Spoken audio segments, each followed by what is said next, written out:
away this weekend and had a major truck breakdown, and therefore is waiting for his car to get out of the repair shop somewhere in Maryland, I think.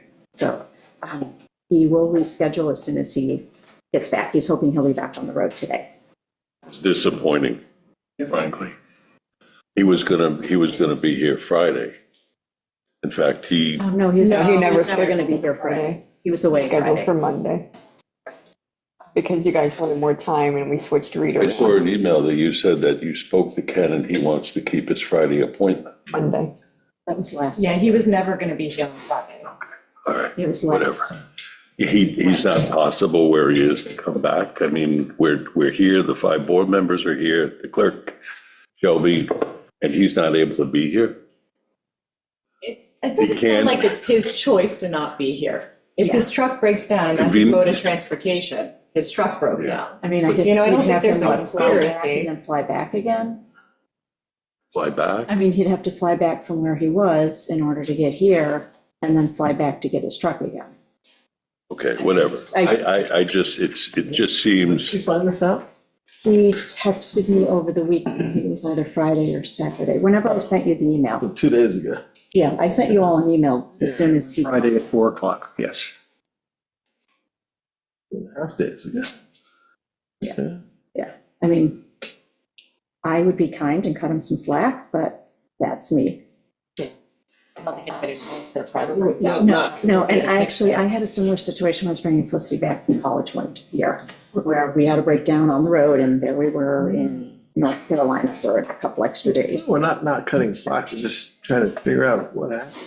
But the next thing I was gonna bring up is we wanted to schedule some more budget meetings, I understand, while you're away. So do you want to wait on scheduling? no, that's fine, go ahead. And then, Well, do you think, well, maybe we can do this on Wednesday? I asked everyone to bring their calendar to schedule something, so. You did say Wednesday, like safely Wednesday, Thursday, Friday would be hopefully possible. I had to wait for a part.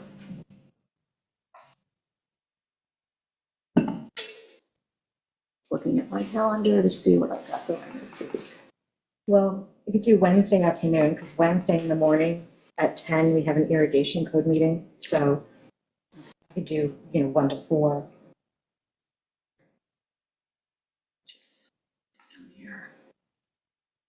Have all day Thursday and all day Friday open. Either one works. I'll change everything. I'll make it work. Anytime Wednesday's fine, or anytime on Friday is fine. Thursday's out. So no Thursday? Oh, Thursday, yeah, I make it Thursday. I'll change things around. That's all right. Yep. Hold on a second, yeah. I will do what I have to do to make it work. Thursday. After sort of 11. 2 to 4, I can't move something. Well, why don't we start with Wednesday? I have something Wednesday afternoon I can move. Well, if it's questionable as to whether or not Ken will definitely be back by Wednesday, depending on his truck, then maybe we should shoot for Thursday or Friday. Yeah, he Just to seemed be to safe. think that it would get repaired today or worse tomorrow. Okay. Well, if it's tomorrow, then. we can get this- Well, we could always this way to lock it in so that we're not changing it again. We could make it Friday. Does that work for you, Ben? Friday? I can make that work, except for, what the hell is that?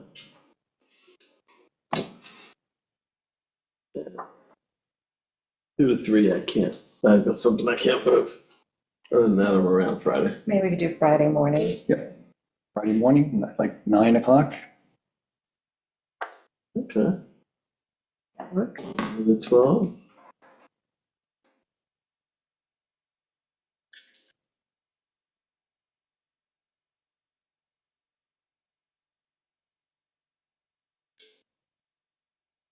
That's good too. Unless we're definite on a Wednesday, I'd rather not move by Wednesday, so.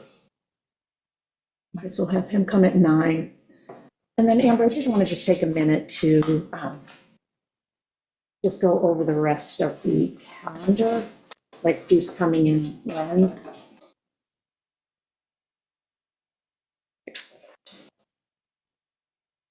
The 3rd.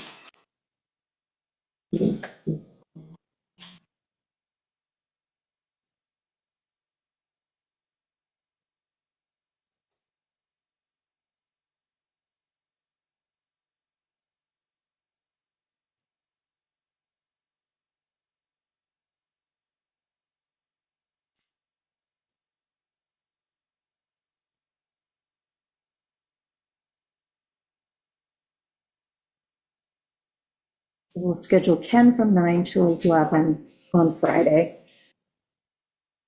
And after that, our next budget meeting. 11. 9 to 11. 9 to 11. We'll be here we'll schedule that 9 to 12 block. And then we weren't having anything the following week because Albert is away. No? Well, that's what we currently have as well. Yes. So I just want to look at the current calendar. So we had something from 2 to 4 on the 15th. Do we have anyone coming in those days? Jack's coming in at 3 o'clock. Okay. And then the 16th? I will be presenting at 1. And then the rest is open. And then on Chief Reed's coming in on the 17th, 1 to 2. 1 o'clock. 2 to 4 on the 15th. Any way to shift that a little earlier? 15th is, Wednesday. For some reason, I felt like we had a conflict, and that's why. remember this, would you say again, the 16th? For yourself? Yes, And what's the time? 1 o'clock. Oh, the 15th, I have Suffolk County Supervisors. Right, that's why that's. Yeah, that's like it's the earliest I could possibly get. All right, And I have can, to, go ahead. I was gonna say, and it knocks out the morning to get there. Okay. I can call in for an hour. So October 15th is when Sue's coming. I can call in 2 to 3. I guys, can you just repeat what you have here? The 16th, I got the 15th, okay. I have the The 15th. October 3rd is 9 to 12 with the Ken. 3 o'clock. 16th is 1 o'clock with Coming in at 3 o'clock. Amber Wilson. 1 to 4, and then, yeah, Amber's coming at 1. And what after that? October 16th. And the 17th is, 1 to 4, Chief's coming at 1. who's coming in at 1 on the 17th? Chief Reed, Chief Reed. yep. About my budget at 1. All right. So everyone's got what the current schedule is before I make any proposals. And read October 17th. on the 17th. He's coming in at 1 o'clock.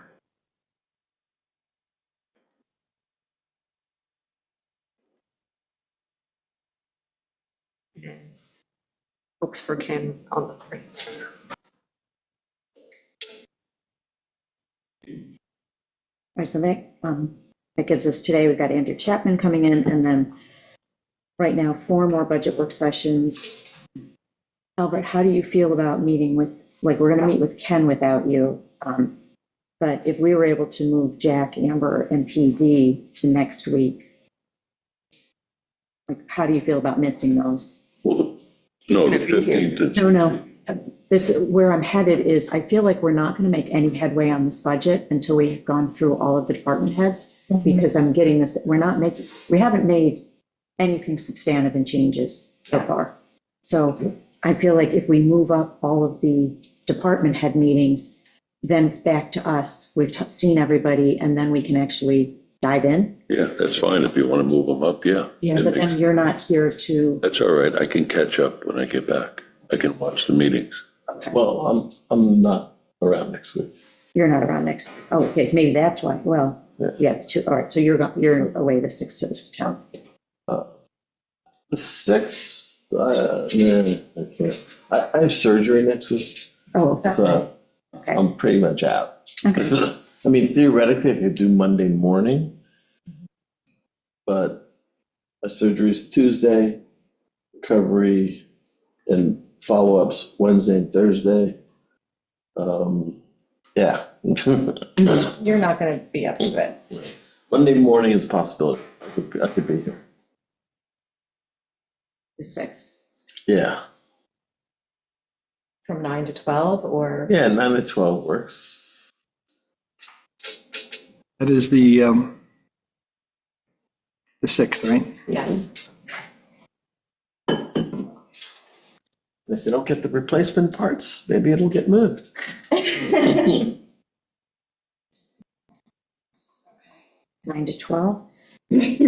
Amber, maybe while we're starting to go through the budget, if you could check with Chief, since he's the last one, and see if we can get him to be moved to Monday, the 13th instead.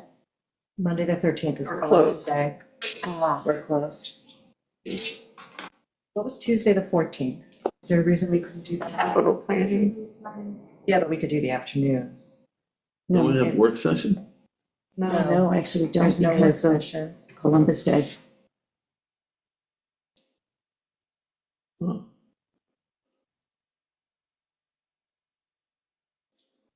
Yeah, let's do the afternoon of the 14th. From 1 to 4. Mm-hmm. Okay, who's coming in? What I'm going to ask Amber to do is if she could step out right now and move, start with the last one, police, and try and get him moved up. And what are we moving into? Sorry. If we can move into the 14th. Do you And want then- to try to just? Morning? No, the afternoon of the 14th. Oh, in place of the work session? Yeah. It's a 1 o'clock, right? 1 to Yes. 4. Mhm. You gotta try to get Chief Reed in there with a question mark.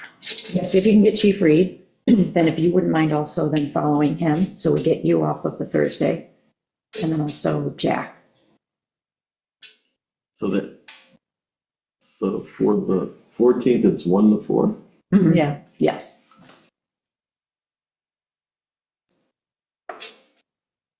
And if Jack wants to go on Friday following Ken, excuse me.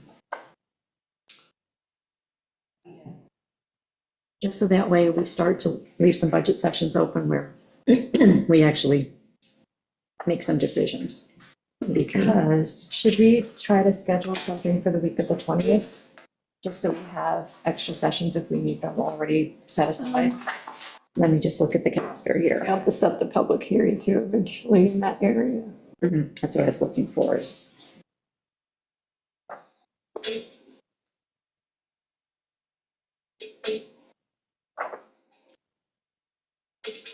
How much notice do we need for the hearing?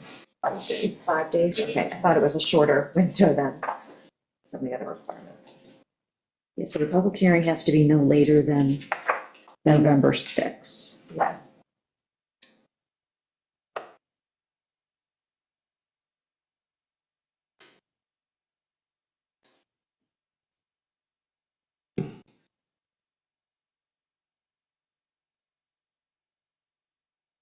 Because I'd like to also wrap this so that the public has enough time to look at where it lands.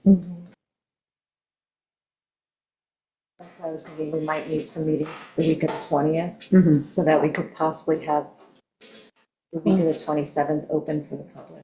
Yeah, but if we can get the 15th, 16th, and 17th cleared for just Yeah, for just us. us, that's 8 hours. Yeah, 8 hours. I hope we can do something in 8 hours. That's the hope.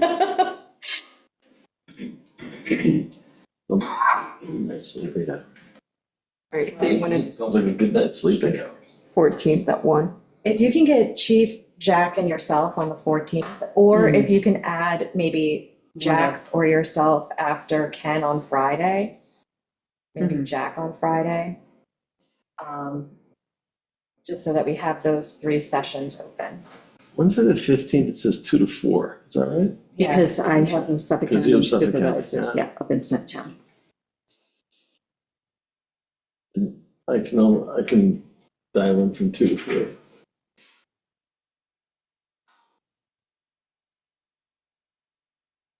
The 15th, do we still have Jack? Is that changed again? Yeah, trying to change. She's gonna work on Okay. changing those before we get We'll to. send something that,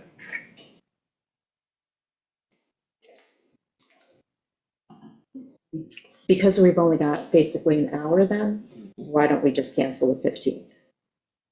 Since we're adding the 3rd. And Yeah, Okay. put a reserve date in the week of the 20th. yeah, well, if we're adding the day on the 14th, yeah, I think that's a good idea, put something in the 20th. Mhm. All right, so we'll cancel the 15th. Okay, cool. And where, well, we don't know where Jack will be at this Not time. yet. I'm working on it. So we canceled 15th, yeah? Yes. Um, I'm open 22nd, 23rd, and 24th. Or we could do the morning before the work session on the 21st. Monday's totally booked, because there's CPF and then WAC and then town board meeting. Monday the 20th, yeah, that's right, we have I'd say if we're going to avoid the morning of the 21st, just because it's a long day. Yeah. So anytime the 22nd, 23rd, or 24th. Mhm.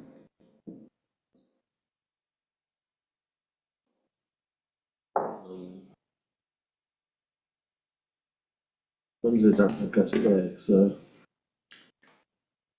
But, yeah, we'll make it work. Well, there's also Thursday and Friday. Yeah, I guess earlier is better, but if it doesn't work. Mhm. What works Thursday or Friday for everybody? doesn't matter, Wednesday's fine, whatever. And then a reminder again for the public hearing. Right. I'm sorry, say it again. And a reminder again for the public hearing. We're gonna have What's this, the drop, if we have the public hearing on November 6th, what would be your publication notice date? like to be it in, The 27th. yeah. What comes out on Thursdays, we have to remember that, and then it needs to be published 5 days from the Thursday. So it has to be in favor. Yeah, it on has the to 30th. be. It has to be in the 30th paper. So you've got the The notice 20th. by the 28th at the latest. Will they take it? No, No, the 27th then. I'd like to have it in submitted Friday.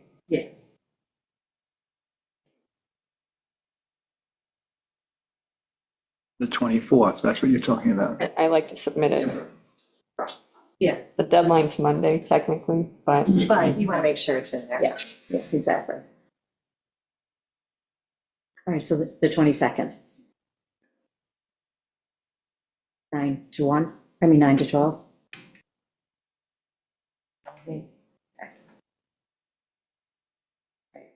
And at one point, it was questioned why we don't have the public hearing before Election Day. We're backing ourselves up into having it after Election Day, unless we can work magic by the 17th. So, just pointing that out.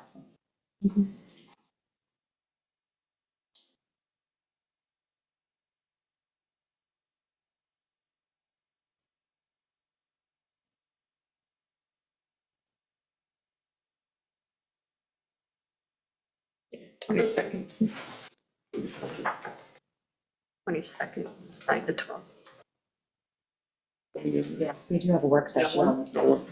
Rescheduled or That's like the summing up and Work Sessions on the 6th. I think so.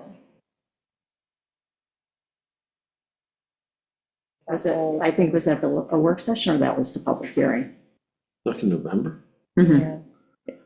Maybe I just had that. It's in pencil, so it's very possible that I was thinking of a hearing. Yeah, I think it was that.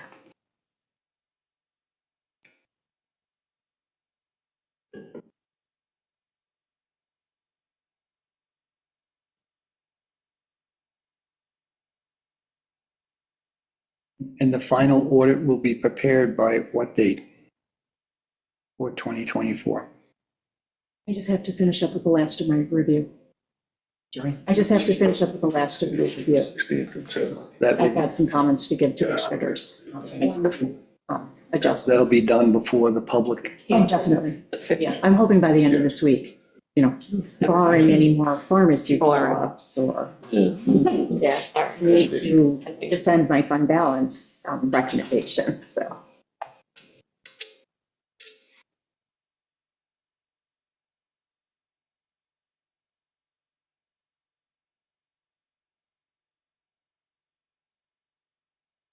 All right, so I'm going to keep this posted on moving. Thank you. I'll put a display ad out or something, because since we canceled and moved stuff around. Yes, yeah. Yeah, with the Yeah, we have to new- do notification to the public.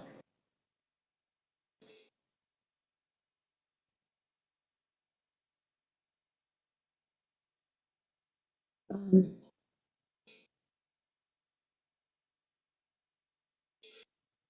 If you could just go over with Shelby what we covered, she wasn't here. I did a message back from the pharmacy people. Okay. So I would like to connect with them while they're available. All right. Let's see.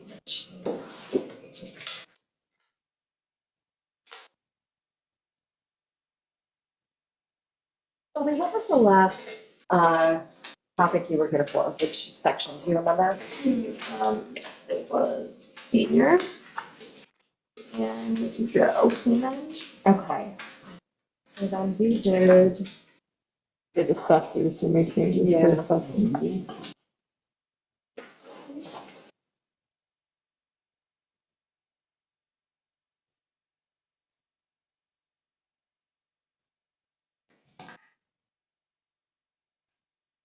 So I think I missed Kevin, Reed, and Anne Marie came in from executive. Yes.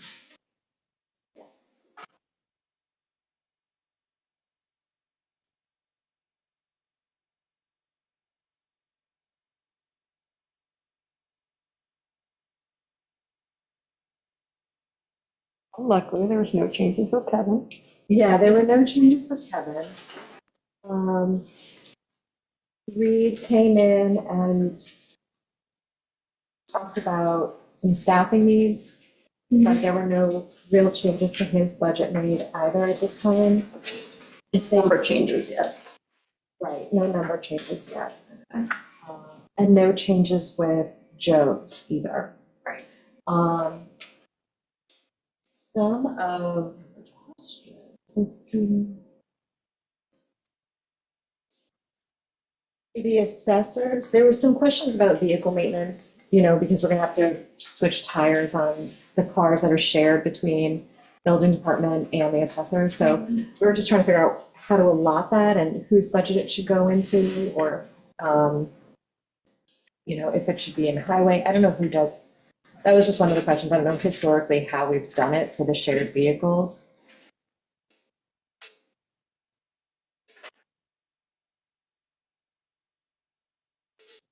That was just something we were, We were waiting on Ken. yeah, that was a kind of a Yeah. question too.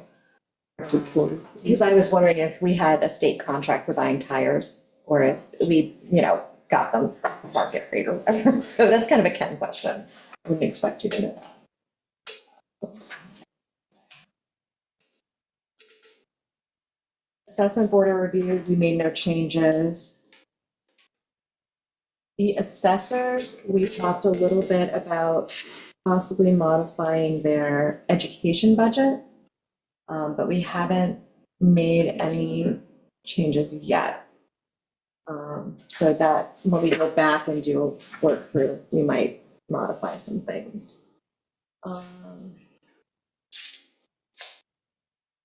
Assessment board review, town clerk, we skipped.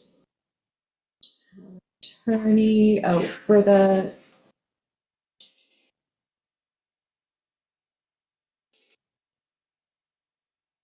We didn't change anything in the town attorney. I had questioned the $350. I was like, is that a typo? And she's like, no, because we don't have Westlaw, so that means. Engineer, we didn't make any changes yet. Can we go back to the assessor? Just a question. Yeah. The salary for the assessment aide is 51.5, and then you added $423 in my notes. Is that what we did?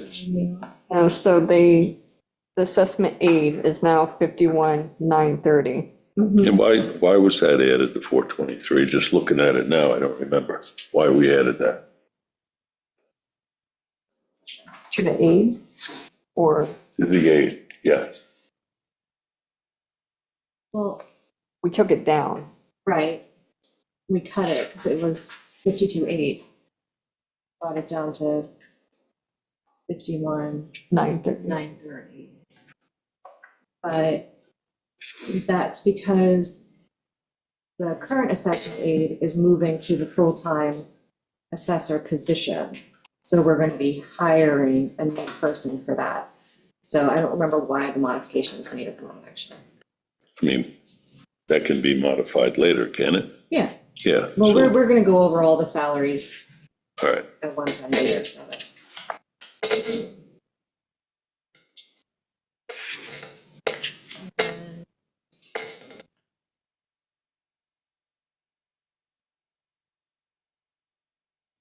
The tax receiver, we added $500 to the postage, Right. I believe, You yeah. did, yeah. Yeah. Yeah, tax was a really big increase for postage because it didn't cover her last mailing.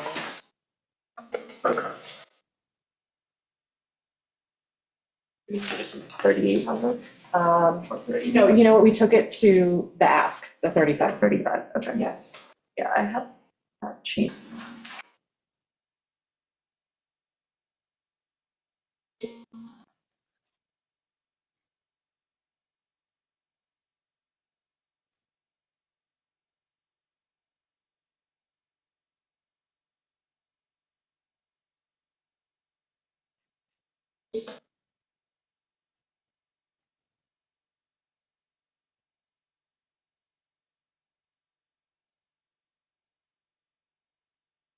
Okay, you missed.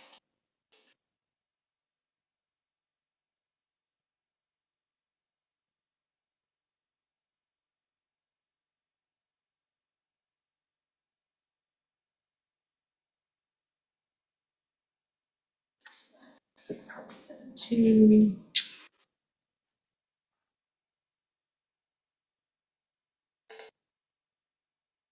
Going down in vision.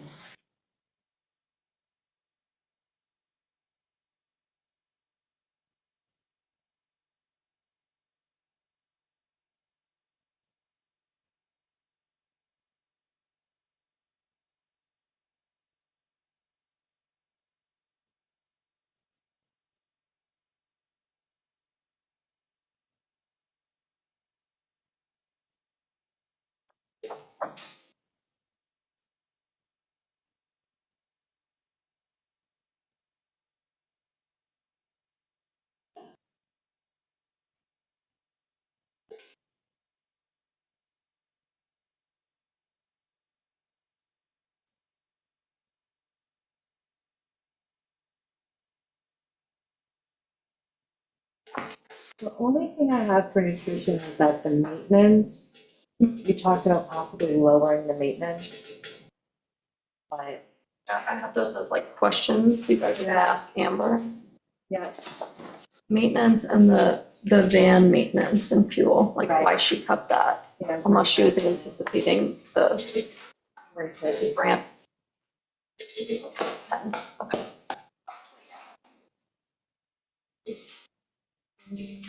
Sorry, what page is it? That was page 20.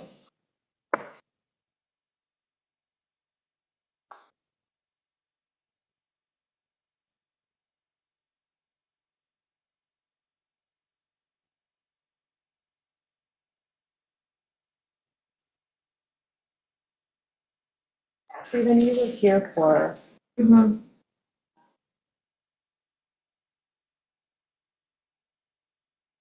did you do this on Friday? Made changes to the assessment and justice court clerk Oh, right. salaries. You said the attorney. Yeah, it was Kevin and Reed. Right, the attorney was moved to the.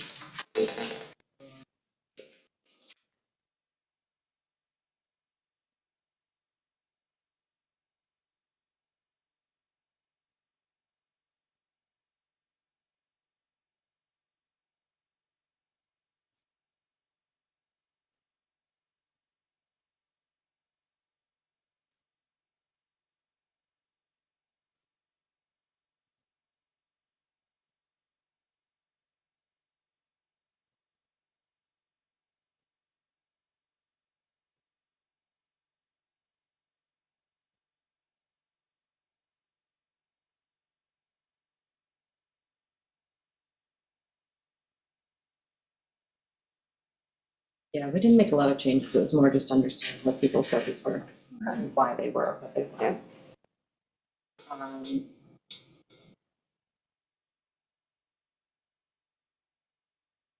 Here for back to so you were there.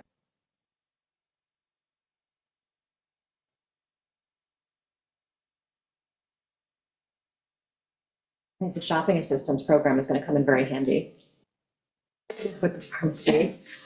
We're gonna be able to lean on that. Mhm. We're gonna save the pharmacy. We're gonna-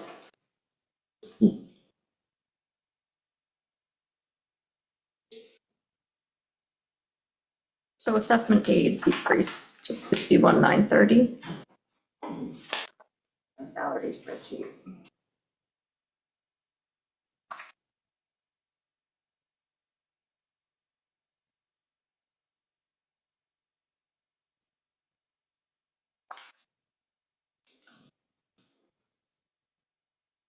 Somehow I end up with multiple versions. It's really frustrating. Oh, no, this is not the one. They changed the part-time assessor, full-time assessor to 65,400.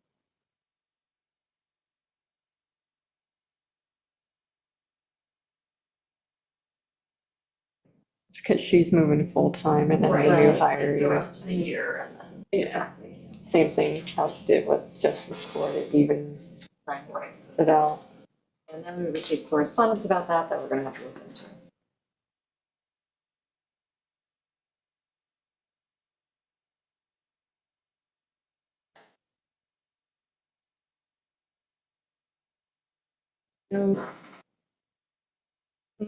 Someone had questions on justice about the traveling. I emailed and reached out, but I haven't heard anything. Okay, yeah, because the justices were talking about going to trainings in Conferences. conferences, but I haven't. foreign lands, so to speak, and yeah.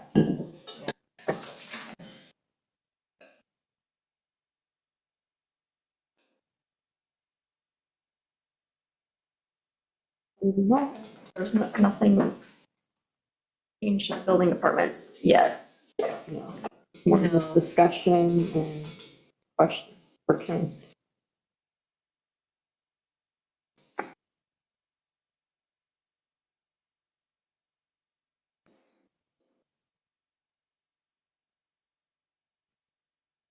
We say how many people for going to AOT in building department? Possibly no one. Oh, So we did have that discussion, because last year, the building department, there was no AOT set aside for them, like, normally they get Credits. that whole, like, Yeah. credit training track for like 3 full days. They didn't have that last year, and it looks like they're not gonna have it again this year. So what we were gonna do is eliminate their, AOT line, but then add more to their training. Mhm. So Reed was gonna look up classes and figure out how much he thought it would cost if they had to go somewhere to classes to get the training they need. And he was gonna give us a more solid number by this week, by the end of this week. So we can adjust that accordingly.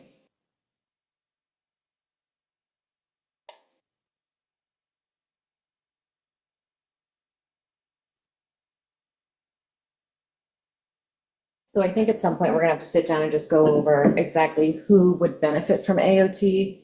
And, who should go and who we don't think will need it. We'll have to look at the tracks and see who's gonna get the most bang for their buck. Yeah. But turns out this year it's not the building department. They lost their training piece. Yeah, they didn't do it last year either, which is, it's a bummer because they used to sit for 3 full days and just get nothing but training, and then everybody was on the same page. But they're not doing it now. I don't know why. It was really helpful. Did they talk about the new inspector getting the same sort of raise for next year, like some of these other people that are starting later in the year? We did talk about that briefly, but we have to figure out how that policy works with, Barbara brought up some civil service things, so we have to look at that as well. We'll start next year.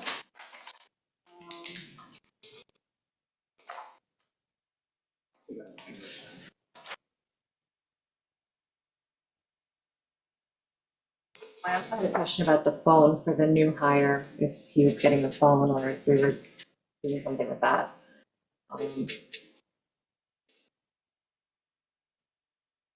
So I don't know. We have to sort that out.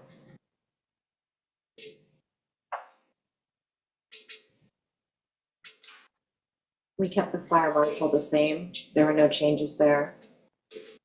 Fire warden still at 0. And we made no changes in the zoning section for the building department. Because it's a mirror image of the above, so we didn't modify it. But when we go over all the salaries, we'll. Yeah. Yeah, because Reed's longevity bumps up next year. So he's at 10 years next year, so he gets 10% longevity. So that's why that looks like a large increase, that's why.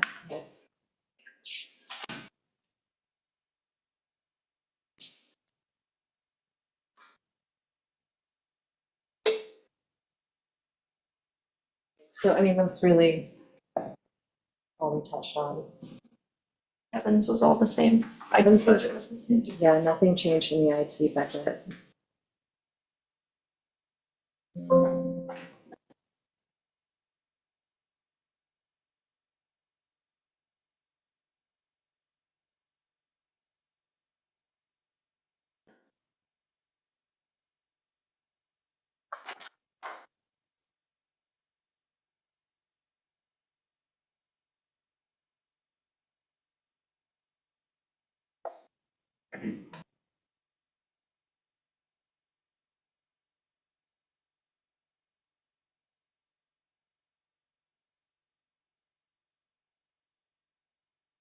Oh. Not a lot of significant. Discussion topics. Yeah.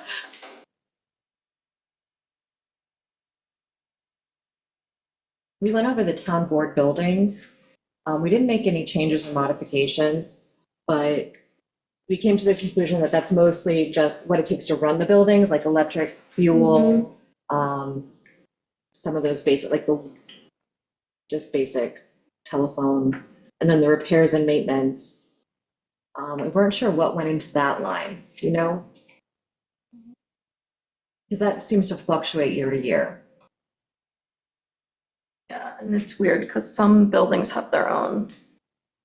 Yeah, that's what we weren't sure. We weren't sure what exactly went into repairs and maintenance because I think that some of the projects Ken does out of his budget. Like shoring up the floor. I think that was out of Ken's budget, but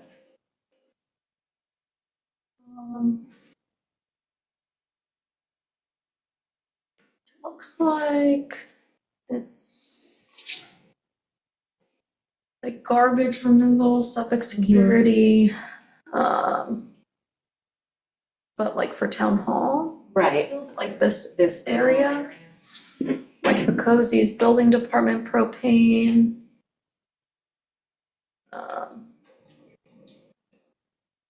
Yeah, so I mean, we could probably even rename that line to make it a little more. It's not really. It's not Repairs and maintenance repairs. doesn't really, yeah. Yeah, that's what, I mean, optimum town hall internet, Suffolk security. Okay. It's kind of more of an operational line, I guess.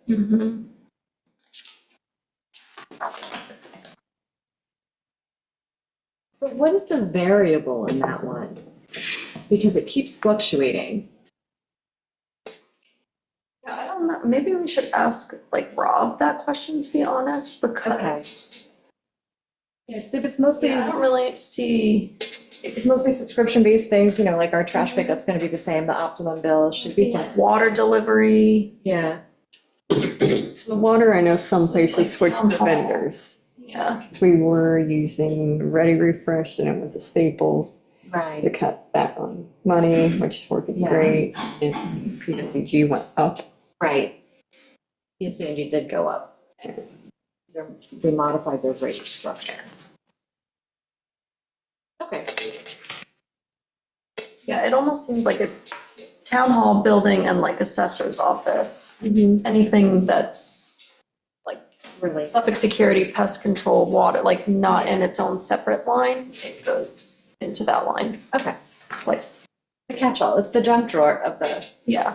town hall budget. Did we ever work out, going back, I guess it was the assessor's hire? We were talking about a raise towards before the end of the probationary period. Did we work that out? Because. No, not yet, Okay, we need to. because if we do that, then we lose the ability to let them go if they don't work out during the probationary period. Right, that's what we need to sort out, is how to actually, I just put an X through that. Few people on that. That's why I thought before, yeah, I said there's people now in that fall into situation. this category, so we have to Yeah. figure out, Okay, what the logistics are. okay.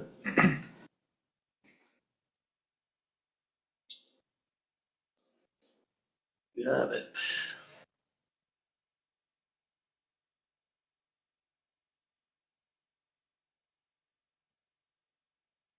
Nothing changed in tax receiver except postage. Just postage, yeah.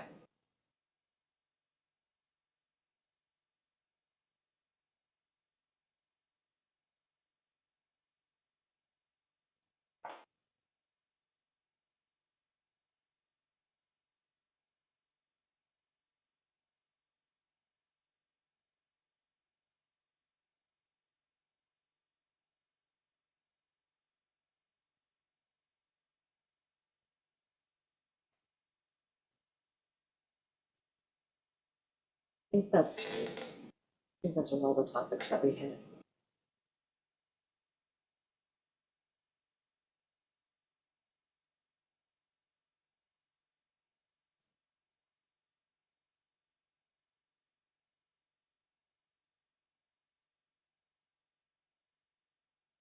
Did you, building department revenues or no?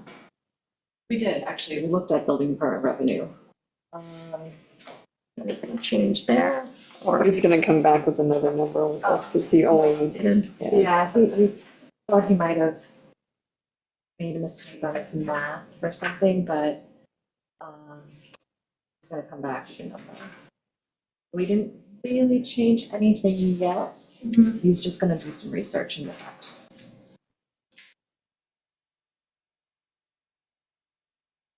it had to do with building permits, you only added a certain percentage, which, And I think some of it's like looking at the permits he currently has in the queue and kind of estimating how much. Yeah.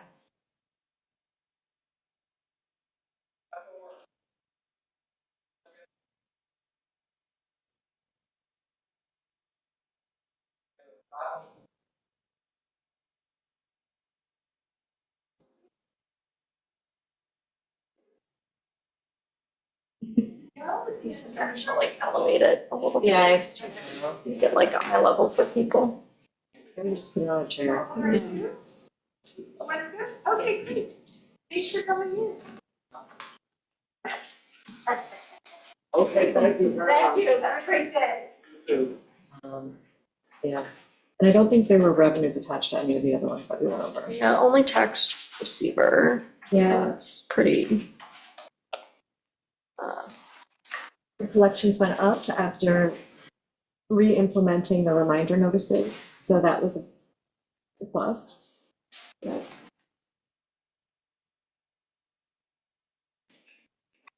So it's worth the extra postage.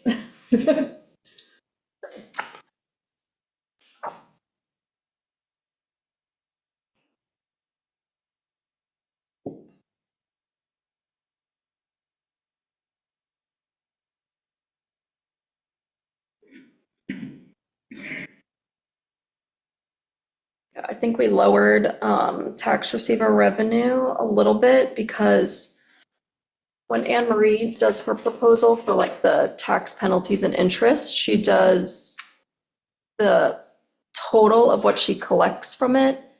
But we also have to factor in, like, we have to distribute some of that interest and the penalties to like the school and the fire district. So that's why we decreased it a little bit.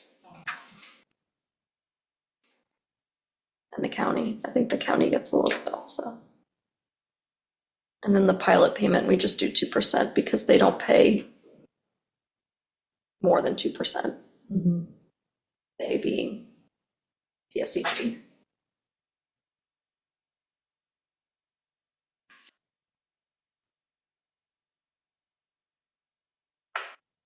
We take a recess until Amber's back? Yeah, I gotta make a call anyway. Okay. We'll take a brief recess and we'll come back, hopefully. Oh, wait, I hear heels. It might be Amber. We may not need to. There we go. We gone through everything. We were like, do we take a recess or not? And then I heard your shoes. Like push. Yep. All right, so you went through everything. That Shelby had kind of. Oh, okay, okay. Let's discuss. All right, got it. Yeah, okay. You can go ahead. I'll lock the door.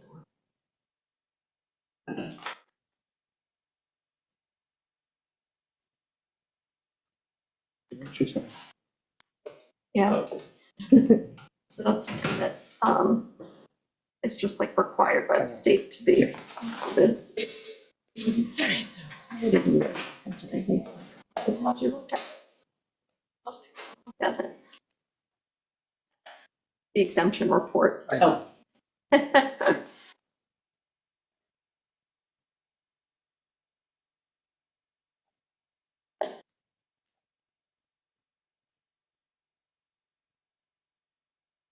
We left off. Town board other items, page 12. No, we did not. No, we didn't. No, didn't. Town board and other items. I think that's the last one. Okay, yeah. So page 12. That number is still an estimate. I should be getting today or tomorrow from the insurance company what their anticipated percentage increases are. So that number is still open. Unallocated insurance? Yes. Association of Towns. It is what it is. I think that's an estimate with a small increase. I don't think we got anything. Does that show the adjustment from, like, the building department people dropping out? It's a pretty small number, so. Well, that was in the refund. Oh, this is just the dues. Yeah, this is Okay. just the dues. Any travel expenses, attendance is in each department. Gotcha. Judgments and claims. We don't historically budget anything there, hoping that we're not going to have anything there in a given year. So, I think we should keep it. yeah. Yeah. Contingency, I put in the same 100,000. And I think in an earlier budget meeting, I had said, when you looked at the 2024 adopted, it was 125,000. That was because we were in the middle of contract negotiations during the budget. And so we had put in what the cost of those contract negotiations were going to be in there so that we didn't tip our hand as to where we thought we were going to land. And so this year, the 100,000, because I have been like really tight with people's budgets and increased things, where they were transferring money, and so if they had a little extra in, office and miscellaneous or some category, I would increase it because just to to recognize what we've actually been historically spending in a category and not have to do budget transfers from other categories. But then I've also cut down in those other categories because it hadn't been used. But I've just also been tight with everything. So just a little concerned, do we want to put in slightly higher contingency? Which page are you on now? Page 12. 12. Oh, okay. That'd be higher than the 100,000 you're suggesting. Yeah. I mean, the other thing is if we don't take it out of contingency, then it starts to come out of fund balance. But it's better to have a contingency in there. rather than pulling from fund balance, because at least it's much more traceable here to be able to monitor how we're doing with contingency. Right. Whereas if we, towards the end of the year, start pulling from fund balance, It's harder to track. yeah, it's just, the accounting system doesn't, it's not as easy to do. But that would be something maybe we come back to, Yeah. as we come back to fund balance, as we come back to contingency. Sure. I don't know if that had 150 as a question mark. Okay.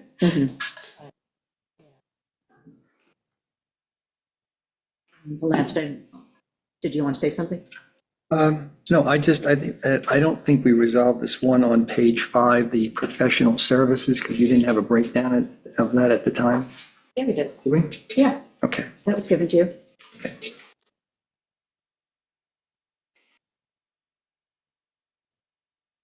Is that you, Shelby, who just sent that out, or? Print it and give it to them. Yeah, we all have a hard one.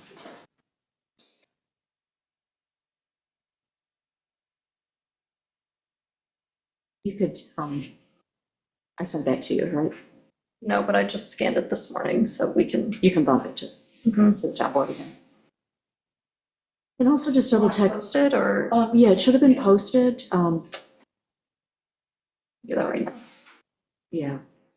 Yeah, it was supposed to be posted in, I don't know, like Amber or Christina, who's been updating as we come up with any ancillary schedules? There was this and there was something Their else. salary. Oh, the The salary. salary is included, it's just like updated in the budget book. Mhm. So if you click on the budget book link on the website and you scroll to the bottom, we've been adding the new pages onto the end of that, so. I mean, we can do it like separately also, like how Ben's analysis is on the same page, but separate. It's just up to you. We just figured having everything all together in one budget book might be easier Yes, for record keeping. that's what I'm Yeah. thinking. I think that seems Keep it all in easier. one place rather than, So if you want, I can also add this page to the Yes. budget book. yes, please.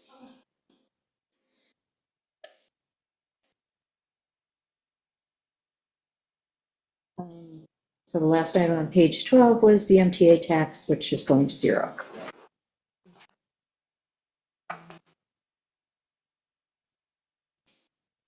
Skip police. Page 13, we covered when Kevin was in. Page 14, police, jail.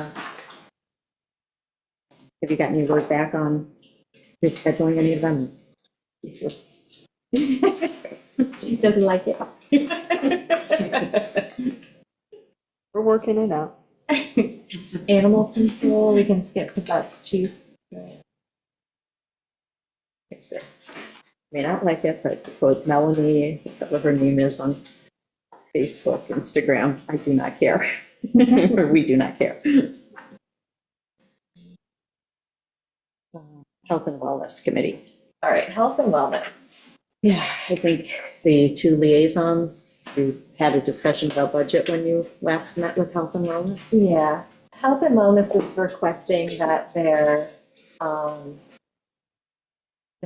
office and miscellaneous be increased to 1,500 because they were looking at the number of events they do and the number of ads they put in the paper to support those events and doing the math, if that's what it landed at was 1,500. And they're looking to do a community-wide survey and we're gonna do it kind of through the town website, but they wanted to do another ad for that or even possibly like a mailing, like a postcard in people's mailboxes. So that was their request for the increase to 1,500. And last year, this committee started at the end of the year, so it didn't really have a solid budget line. We just sort of are creating it more this year. So when they went through everything they've been doing, that was kind of what they came up with. They want a total budget of 1,500? Their office and miscellaneous, yeah. So the 200 would go to 1,500. Right, Yeah. and then they have the clerk. Okay. So it's not our most expensive committee, but. No. But that's so that they can advertise for all the events that they do. How does everyone feel about that?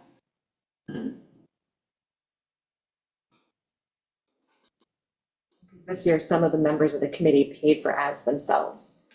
So, you know, I want to make sure they get reimbursed and make sure that they're not doing that again in the future. And what did they spend? Do we have that record? Through August 31st, $43.66, and they paid for advertisements themselves. I think, No, yeah, that- I think Bonnie did get reimbursed. Yeah, I do so recall that something was like at least $240 for the one she did. And then there were other things, like they've partnered with the library on that, so the library will do some of the printing for the flyers and stuff, but, you know, it should be coming out of their budget, you know, their wallet. So, you know, They partnered with the library. we partner with the library, which does save the town some money, but at the same time, taxpayers are paying for the library too.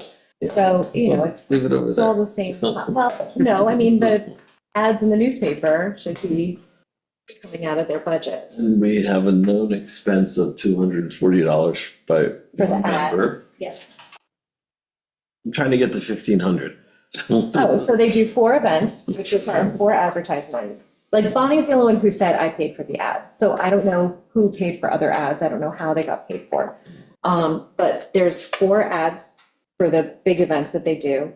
And then they're working on a community-wide wellness survey. So that would be another mailing. So that's another, you know, $500. So that's how we got to the 15.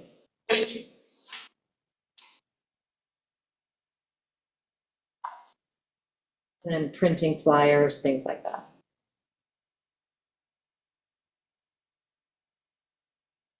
Answer the question, I don't think it's an issue, okay? Okay, I guess I was just, yeah, had some sort of consensus or majority. Response. Yes, yeah. All right. 115. From 200 to 1,500. Yeah.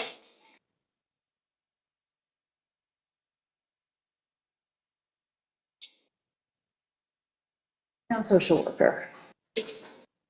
This was another one. I was going to say, I'm sure the Health and Wellness Committee had something to say about this. Because Yeah. what we have, what I have put in here for this year is we are very limited in what the social worker has been able to get reimbursed as far as her hours from the opioid grant. They want it to be directly related to helping people with substance abuse. We've pushed a little bit, and Shelby said, and in many more of those grant meetings with Jen Meziano and the state, or the county. But we're not getting the reimbursements. So some of the hours that Alice put in both this year and last year, we've not been able to get reimbursed, which then costs the taxpayers money. So going forward for the rest of this year, she needs to be very careful, which leaves her with 8 hours a week of scheduled town paid for social work and whatever is opioid reimbursable. So extrapolating out what we've been able to get reimbursed, just shy of 31,000 is the number that I had put in. So now, the Yeah, Health and Wellness Committee has something to say about that, which Yeah. you or Gordon can address. I mean, essentially, Ala does an important service for the community. And we feel that she should be compensated for more hours. Like, she does a lot of work for us. And the thought is that the budget should stay the same for her and that should be salary or Town paid for. town paid for towards her hours. So the number I had was 45,000.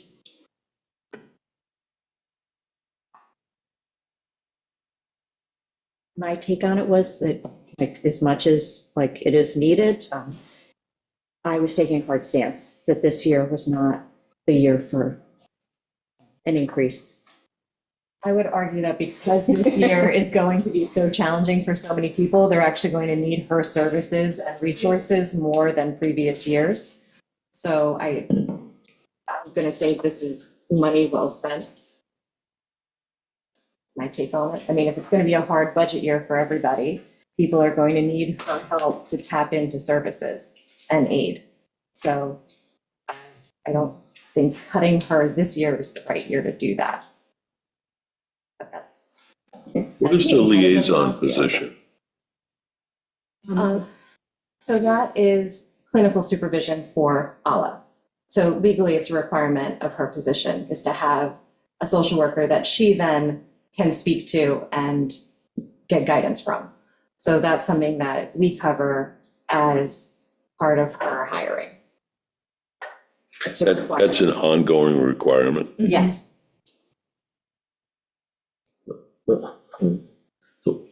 This is an 8-hour, she's putting 8 hours in a week, is that correct? That's what You she's said- budgeted for with just town resources. Right. And then the opioid grant is any hours above that, which has been very few. So But they have to be. what has the reimbursement been, what, from the opioid, what dollar amount goes into this? Shelley has that.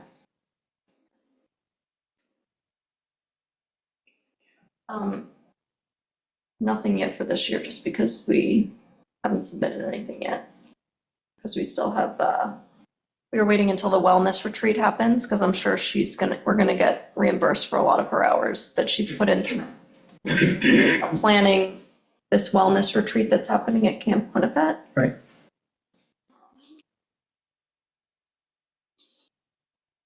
You can look up. I will say last year kind of was a learning curve for everyone, as far as what we could submit for. Finding that out. I was gonna say. Because they are very specific, right? You can. Yeah, it was the county, it was the first time they had ever done this grant. And so they were finding their way through how to set metrics to measure whether or not programs were working, and what they were going to reimburse. And we did get lucky on a couple of things. We had some out-of-state speakers come in, and they did reimburse us for the one or two that we had. But they said, going forward, we're not going to reimburse that. But since you already did do the program and it did look like a good program, they let it pass, they let it fly this year. But, so it's And been we a also, we learning. did do a budget modification at the end of last year when we realized we weren't gonna be able to claim as much for ALA as we thought. So a lot of that, we did the budget mod to get back police overtime hours. So even though, we requested 1,500 for ALA last year. So it doesn't sound like a lot, but you have to factor in that we did get a lot back then for police overtime. Like, we took her original budgeted amount and moved that into the police overtime. I kind of get the feeling that we should not think of the opioid grant as a way to help pay for her, because I don't think a lot of what she does is going to qualify for it. I think it's going to really cover PD and the Secondary Drug Task Force and other things. And then if something Ala happens to be doing does get covered by it, that's like a Like the great wellness. Yes, and the vigil, she helped with the vigils, Right. covered Right. that.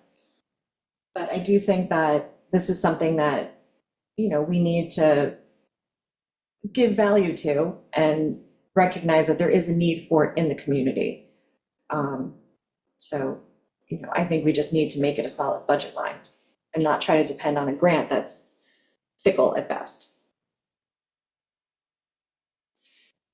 What does everybody else think?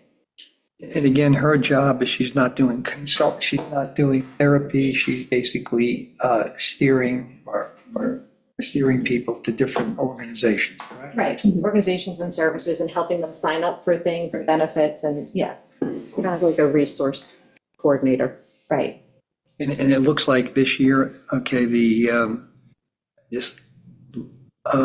we're at 26,000 at this particular point right now, right? Yes. If we continue at the same rate, there's a great likelihood we will be at that 44,000. She is not going to continue at that rate because I've talked to her about the fact that 8 hours is budgeted for and then the rest is grant driven. And so she can't be putting in the time unless we're going to get the reimbursement, because that's how we were paying this line. So the 26,000 shouldn't extrapolate out perfectly. What we're saying is that what's left in the budget, that 18,000, that won't be spent for the balance of the year. That's what you're saying. I have to pull out my budget book to see where I was thinking, but, yeah, no, it shouldn't be all spent. We shouldn't get to that 44,000. We've cut back, she's cut back at this time. Yes. Yeah, because I just needed to be clear with her how her line was funded. And last year it wasn't as clear because we didn't know exactly how it would be funded, what would be reimbursed.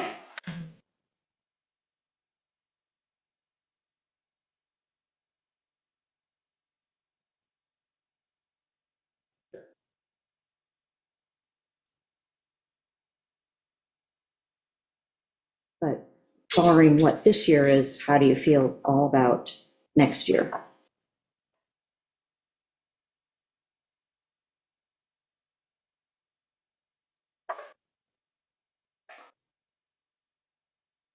Anybody? You would? I mean, I made my point, so how does everybody else feel about cutting services for the community? That's a nice way of.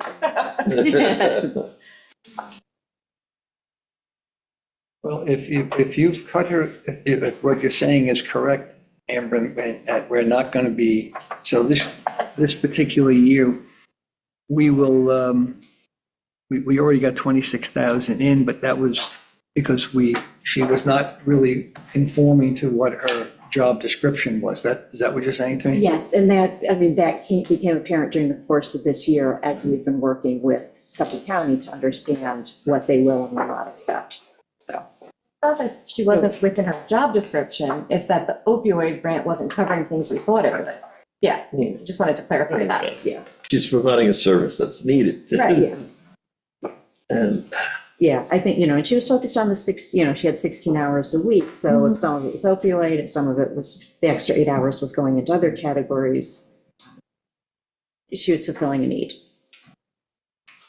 It's just difficult. So it's a service to the community. It's a useful service. Are there other areas that can be taken, can save money to fund this the way you're looking to? I guess that's really the question. Meaning, if you want to bring this in at 45,000, are there other areas that we can save in our budget, okay, to pick up that 15,000? Yeah, so Community housing. I was just gonna say, community housing. Albert didn't like that. But even just the amount we're taking from the community housing that we know for a fact can be covered by the community housing fund would offset this. Because that was 20, I think, 20,000 we bumped. That was the piece over the, yeah, let's take a look at that. Yeah, the housing.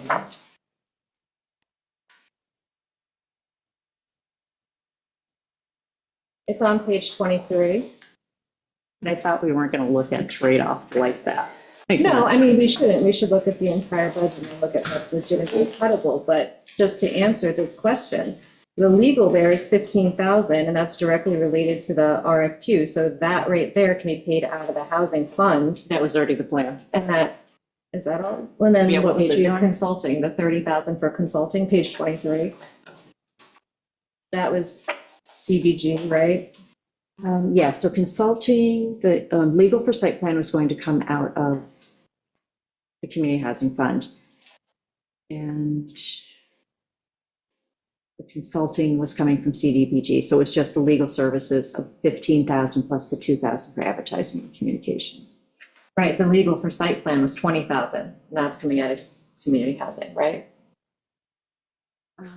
Legal, yeah, that was going to come out of Yeah. the community housing. Did we get the clarification relative to that legislation with what can or cannot be done? Because I think that's where we left off. Yeah, Okay. Thomas will be in later today, and so we can loop back with him and Okay.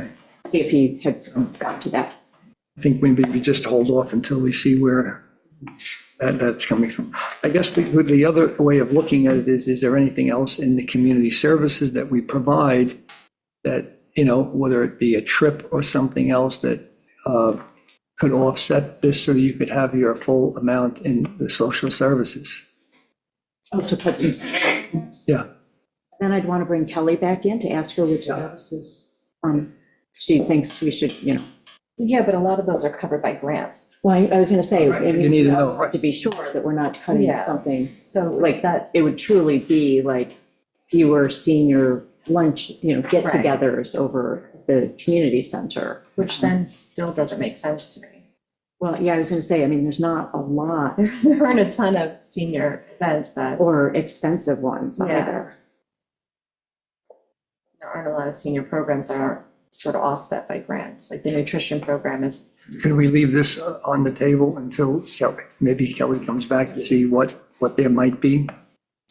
well, I mean, it would really just have to be something out of the A fund. It doesn't have to be, so as we keep going, maybe we'll find something. But yeah, we'll leave it in tentative and then. Albert, Ben, how you feel about it? Yeah, Thomas is coming in, let's follow through on all this and then determine it. Oh, agreed, I think I'd try to find the money to add into this little area, but it's gotta come from somewhere else. There's gotta be some sort of zero-sum game.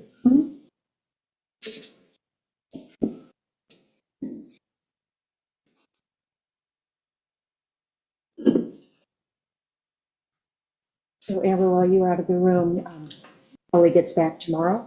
If you could reach out to her to have her come back in. And she can call me and we can go over why she needs to come back in and what we're looking to accomplish. Also, Chief Reed is coming 14th, 1 o'clock. What did you say? 14th, At what time? 1 o'clock.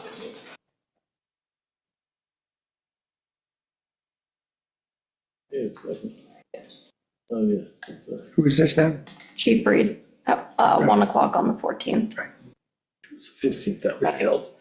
Yes, it's the 15th that we held, but now that leaves us all of the 17th from 1 to 4, if we.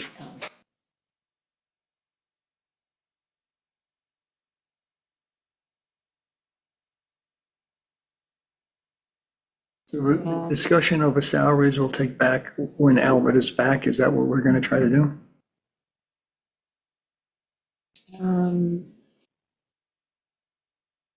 Yeah, because on Friday, so after today, our next meeting is Friday, we've got him from 9 to 11, so we don't need to pick up salaries on Friday. You're back on the 14th, correct? Albert? Albert? Yeah, I'm back in the 14th. Okay, yes. Right.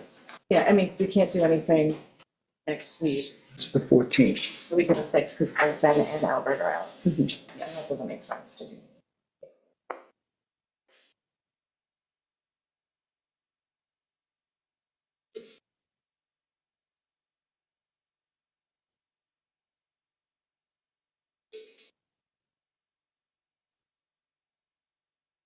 When do you want? Preferably. Friday. Friday or like whenever you got Jack and yourself rescheduled, wherever you can fit in. Like I'd like to get the two of you and Jack in, since your first time passed. Well, you have Ken 9 to 11, so you only have an hour there. Yeah. Mhm. Jack's still gonna get back to me. Well, you won't be able to schedule Kelly until tomorrow anyways. So if you can get yourself and Jack rescheduled and then fill her in. We've got openings.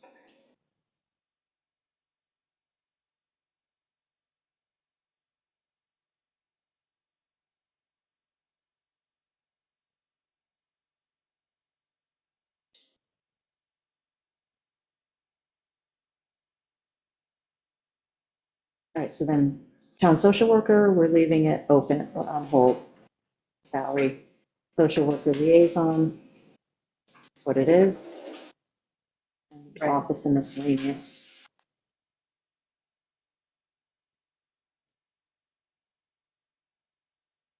The next section was the Suffolk County opioid grant, which we are budgeting for travel and meetings and ferriage, and then also training speakers and other. And that 11,646, as well as the travel meetings, came from the budget that we're working on for 2026. So it's taking the East End Drug Task Force, what the overtime estimated is to be, what set aside for the social worker, and then these are the actual events that between Ala and Anthony Rando have been working on to bring in speakers and do events. This weekend coming up is the retreat, so we'll see how that goes, the Camp Winnipeg. 12? Oh, it's not this weekend, it's the 12th, okay, thank you. Yeah, I don't want people showing up. Time is flying by. So we'll get an opportunity to see how that goes.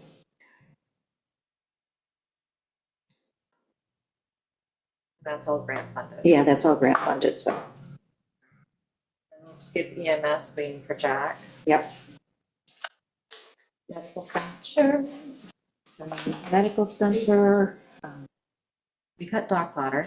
yeah, we cut Dr. Potter, I cut equipment because we haven't done anything with equipment.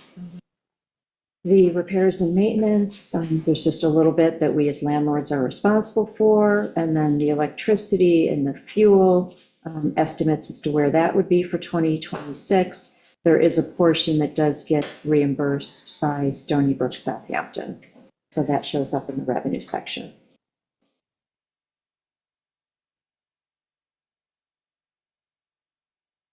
Highway, we wait till Ken. What is that, the whole building?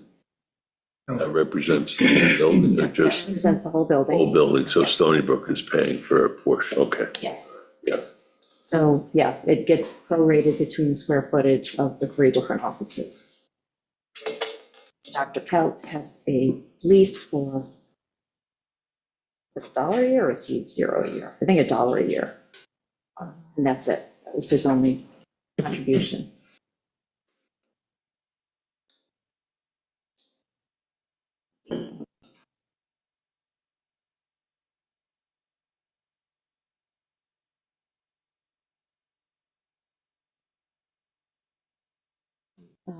Downboard other items, street lighting. I think Ken can speak to this.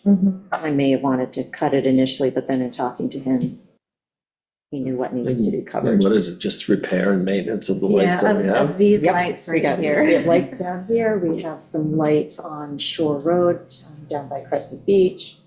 There's one on Bridge Street. Bridge Yeah. Street. The Heights takes care of their own street lighting. So I think it's just those 3 areas. And I think there's one on the corner of West Neck and 114. Yes. Why doesn't? All 5 of them. Nothing at the beach like waves or? Yeah, I think there's one at Wade's. There could be. Oh, we'll find out. Waterways. Waterways. It's a senior spreadsheet. Yes, I was going to say, Shelby and I need to just sit down because we were going to like rearrange this, what this page and a couple other pages look like. Or leave them. She and I need to just sit down and finish that. Excuse me.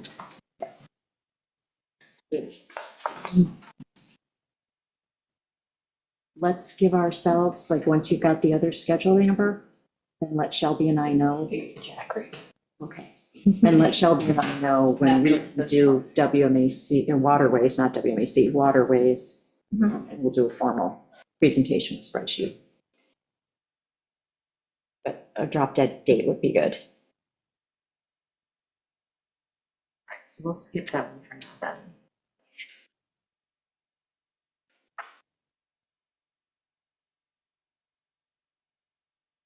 Ooh, I just found $1,100. Where? I'm cutting fireworks in American Legion. It's a gift we can't do, just like we have to cut the Historical Society. Yes. Yeah, I had written down legality Yeah, to be followed up. it's that same issue. Yeah. So for Thomas, we've got these 2 items, kind of one issue, and how we can use community housing grant. So when he walks through the door, we'll pounce. Trying to prioritize.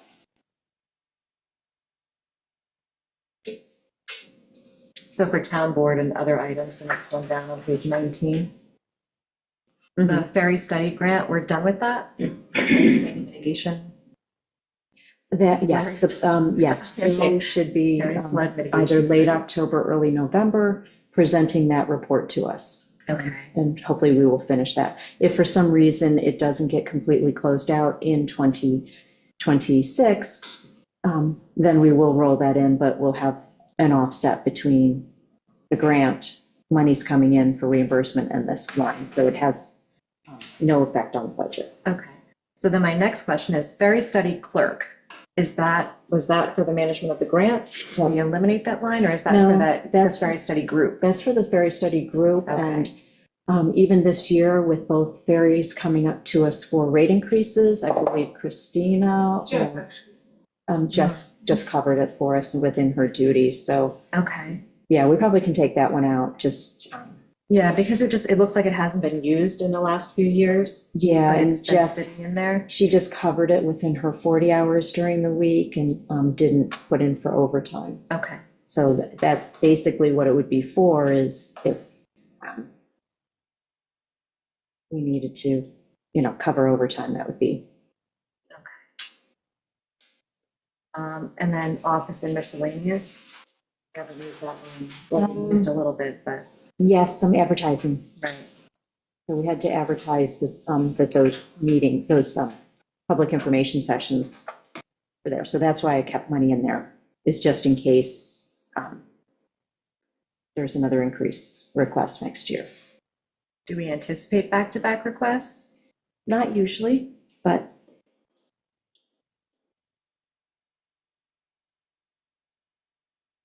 yeah, because North Ferry's been every 2 years, Right. and Yeah, North has been 2 years. yeah, and South Ferry had been 6 years.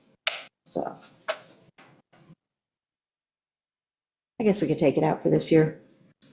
We just have to make a note for 2027 to put it back in. Up to 1,700. Anybody who's still sitting here, remember that. Yes.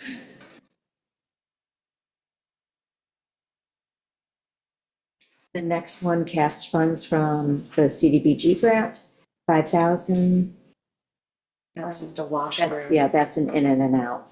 So it's just so we can recognize when we take past those monies, and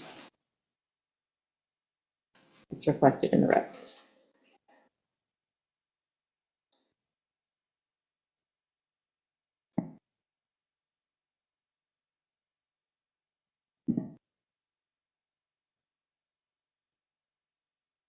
Let me just make notes on Ben's book so he knows what we decided while he was out of the room.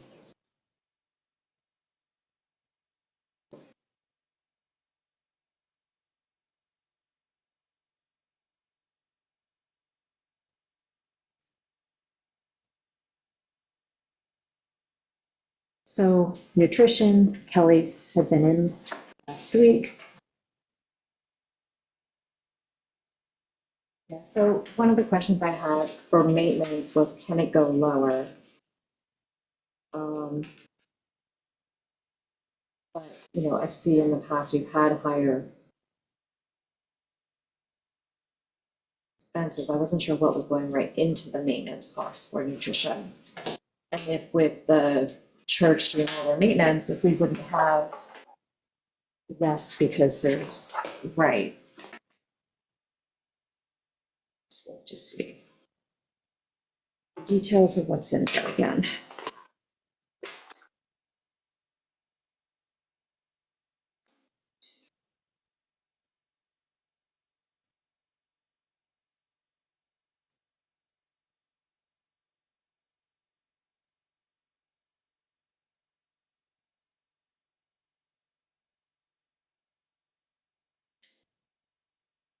What's in there is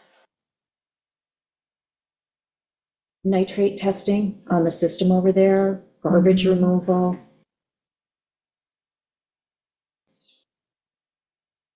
How much is a nitrate test? $125 How often is that done? Just looking to see, I believe it's month Once a month. Yeah, I'm just looking to see what the, like,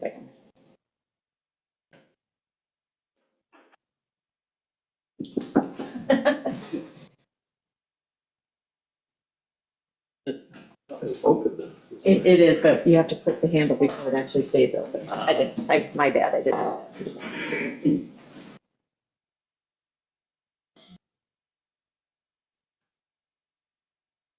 As I'm looking at this, it was 125 back in 2023, 24. It's since increased. 205, 250, 325. So I think it depends on what they're testing for. It's 826. That's getting posted though, Amber, into the new. Oh, they pulled that line. out, okay. This year, it looks like it's just garbage pickup coming out of there. And like when they need refrigeration repairs or the Oh, bin hood cleaning. yeah, and actually the UV replacement happened in 24, so that was $7,600. Okay, but now that would come out of the new line for water, or no, Yes. that's just water testing? It wouldn't be maintenance of the system? No, I think we would want that over in here, just because we want to track like Right. how much it is costing us everywhere for monitoring our water quality. That makes sense. At what point does it become prohibitively expensive and we should think of something else?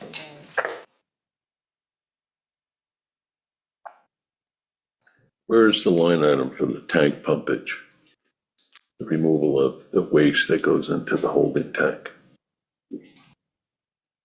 That would be, that would Is that it? That's not- historically have been in here. This you said? No, we're just revisiting a couple things in nutrition program. Where is that? I'm sorry. In the maintenance line. That's where it's historically been. But are we gonna pull that out too and put it into the water testing, water management line? Yeah, we should. And I think I did talk to Joe about how frequently that UV filter would have to be replaced. Right.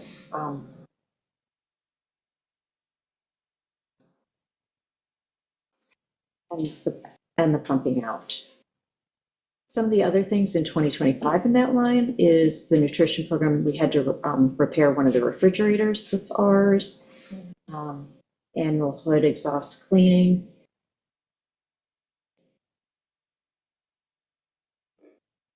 Yeah, I kept refuse in there. Like when I revisited what Kelly had.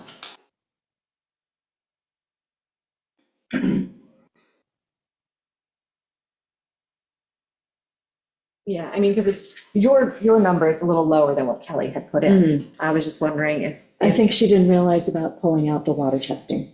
Okay. So we were just left with garbage, refrigerator repairs, thermometer replacement. I think garbage. Yeah.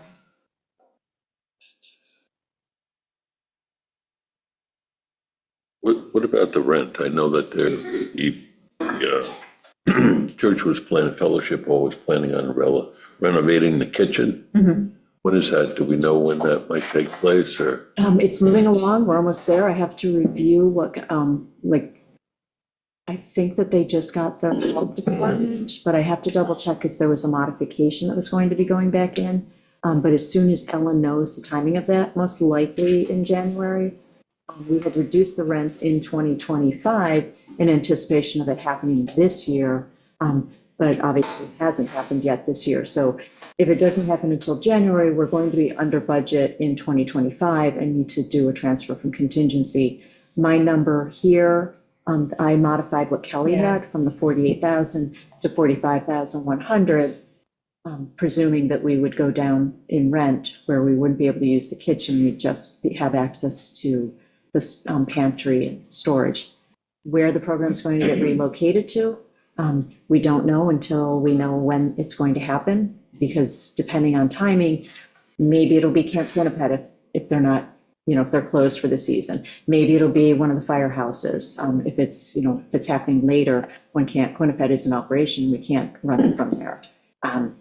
So there's, Can we do It's- it at the senior services building in the basement? Because there's that kitchen there. I know, and it is a commercial grade It's a kitchen. commercial kitchen, But from a it's, space sizing, like the equipment is good, but from space and utilization down there, I don't believe. there's that no they- surface to put anything down. Right. Like, that- it's that very, is- it has all the pieces of equipment, but it has no counter, which Yes. makes it hard. Yeah. Okay. Yeah, so if you take a head cook, a cook Mhm. and a dishwasher, an occasional part-time assistant, trying to throw 3 people back in there at a minimum. Maybe we should move that kitchen to the community center. Facilities master planner. Mm-hmm. You'd say that again. FMP. So Mhm. I did make an adjustment for the rent per Okay. zone, but as things unfold in the next few weeks, we should have a better sense of timing. You took $3,000 off. Yeah. Yes.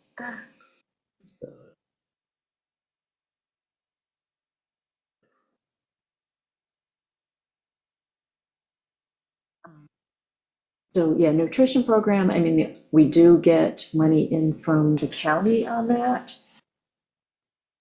Do not believe it doesn't pay for the whole program.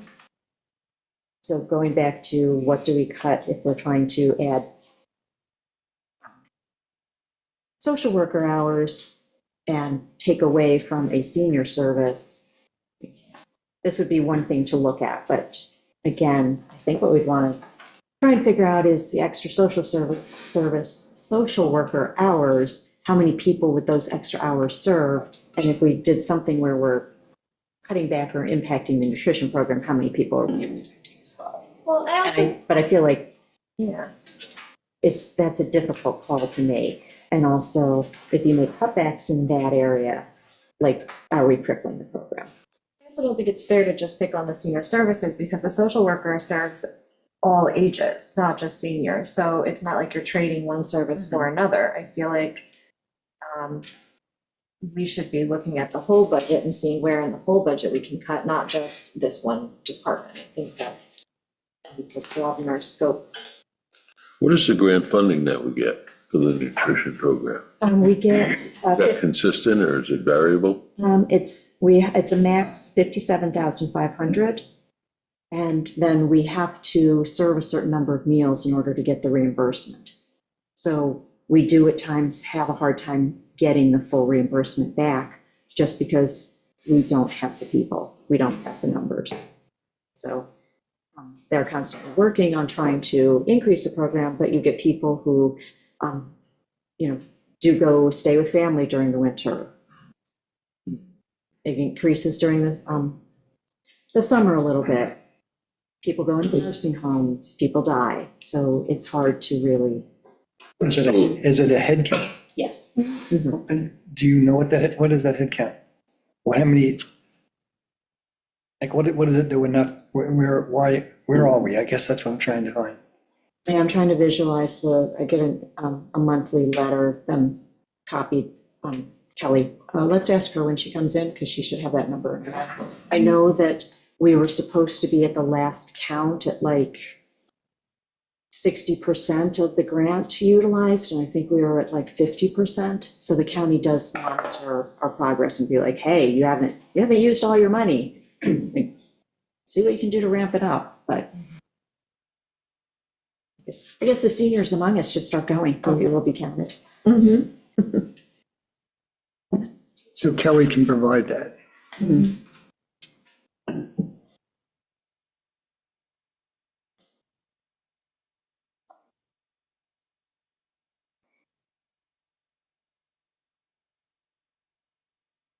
the van maintenance and fuel line, did that go to highway? Yeah, it just, I think we might have moved it and consolidated it with the senior center. Oh, okay.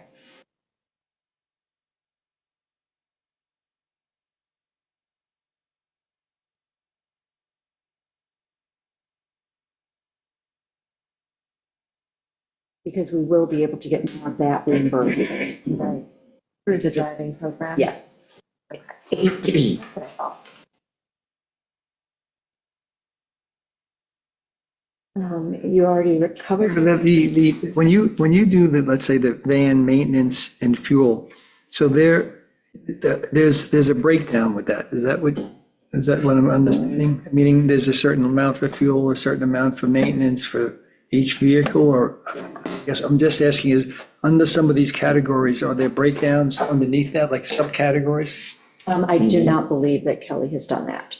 I don't mean, I'm not asking just in general, like I'm asking about this one, but sometimes there's subcategories. I think for the most part, the department heads are not, I mean, some department heads, yes. I mean, obviously, when Kevin came in last week, he has everything broken down to the penny. Chief has a lot of his broken down as well, where he'll, like, this kind of maintenance, this kind of equipment, he will have that breakdown. I think in some of these categories, it is more based upon historically, what have we done? So in van, fuel, and maintenance, we have North Berry fees, we've got gas for the nutrition program, we've got, yeah, just those two.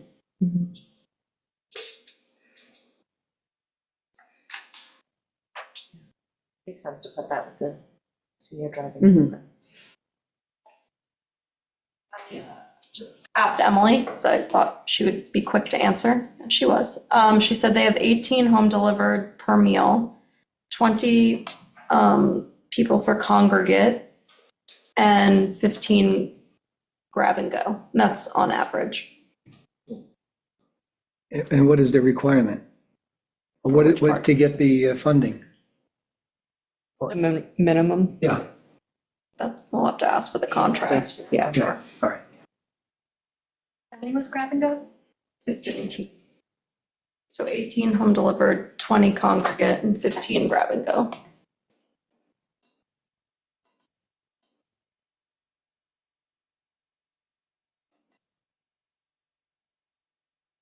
Like you said, I feel like at times there's more. It is a fluctuation. Yeah. You're good.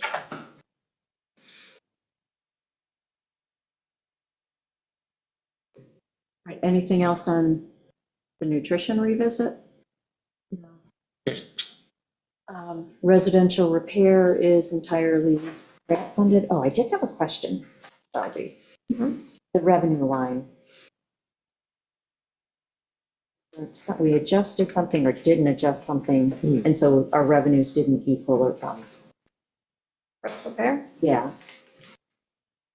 Yeah, I think when I was going back and just reviewing everything, might have been. I mean, still, one of the things I struggle with the presentation this way is that revenue is somewhere else. Mm-hmm. And why do we do that again? It's the way it's set up in the system Oh, in Williams. It's, yeah, a function of the, so Shelby, when she sends out It's the page page heads, 31. and sometimes it's really hard to decide how deep you should dive into adjusting the spending, but you don't know what the revenue is. Well, it's not in the same place, but, okay. Actually, it's fine. I just realized that the grant is 2761, and then we do budget for materials and res repair donations. So that the total revenue stream for residential repair is 27,411, and our expenditures are 27,411. Okay. And that's comparing page 20 to page 31. Yeah.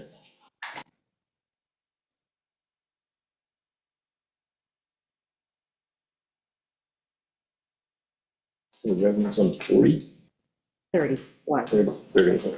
Yeah, the bottom of 31. Revenue's good.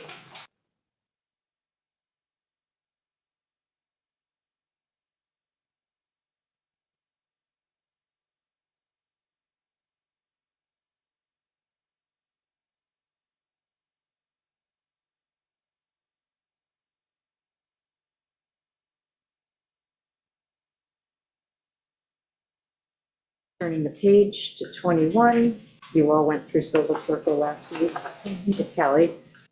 One of the questions was, could we increase the meals and snacks a little bit? So instead of 1,500, make it 2,500. She had put in for 4,800.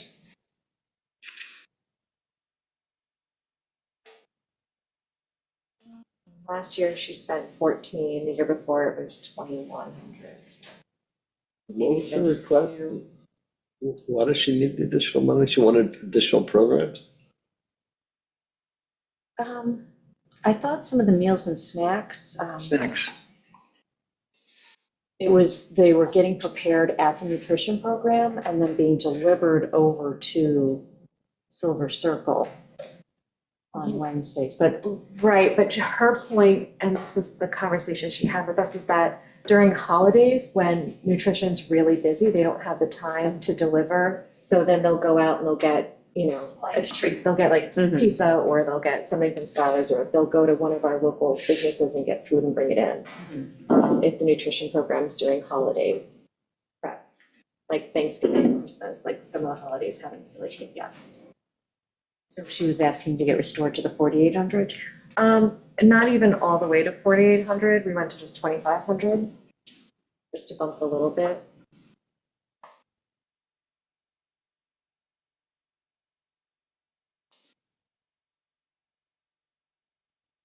Does anyone have a problem with that?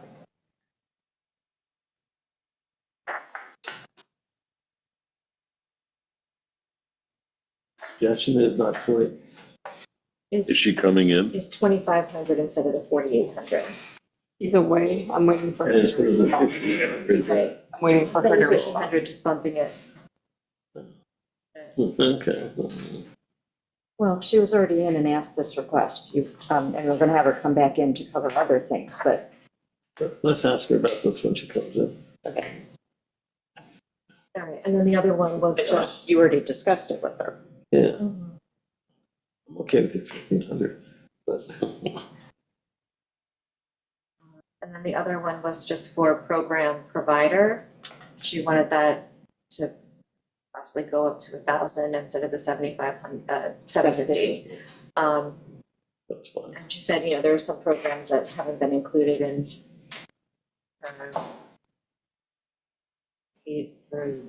so it would just reduce the people she would have come in to do things. $250 is fine. That's not really aromatherapy comes in. That's where aromatherapy and some of the other ones. Yeah, give me just a second, because when I looked at meals and snacks for 2024, just going back up to that topic, the original budget in 2024 was 9,800, then 8,250 got transferred to nutrition food and to cover one of the therapeutic aids, which left 1,550 behind. Just look at 2025. And then for 2025, So far, 1,800's been spent.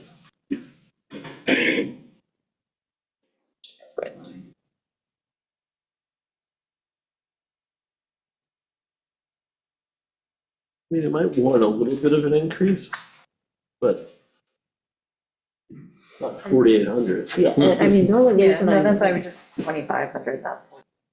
Yeah, and I mean, I'm just saying, like, do we need her to come back in and say the same things that she just said, that she said last time? Like, if she's already discussed it with you, can't we just make a decision? Yeah, program provider, there's only $180 spent so far this year. So you're saying she wants to increase? Yeah, program provider, she just wanted to bring up to $1,000 from 750. Rather put the 250 in the meals and snacks.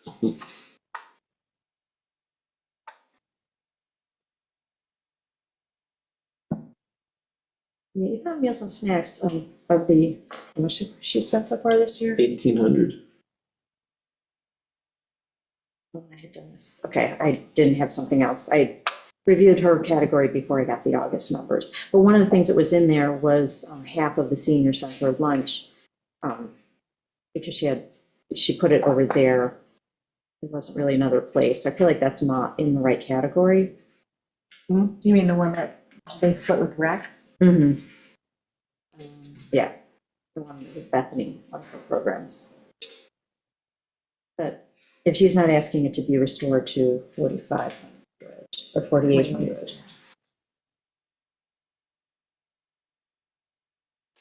So do we want to make some decisions or ask her again? Yeah, I mean, her request was to give her some flexibility during the holidays when nutrition's busy. Mhm. So because we haven't had, there's a couple holidays coming up that haven't Mhm. been put in yet, and she's already at 18, it made sense to go like 25. Would we bring her in just for this? No, No, she's coming in anyway, yes, yeah, but okay, so just put a quotation, ask again.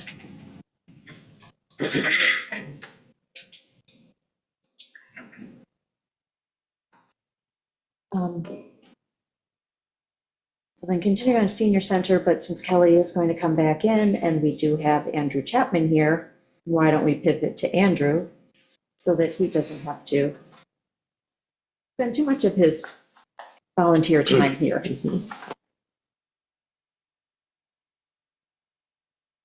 this is what pay. It would be a B fund category. It is 40. Page 40. Thank you, Shelby. Okay, Andrew. Yeah, if you want to, I guess you can just sit closer and talk loud so it's.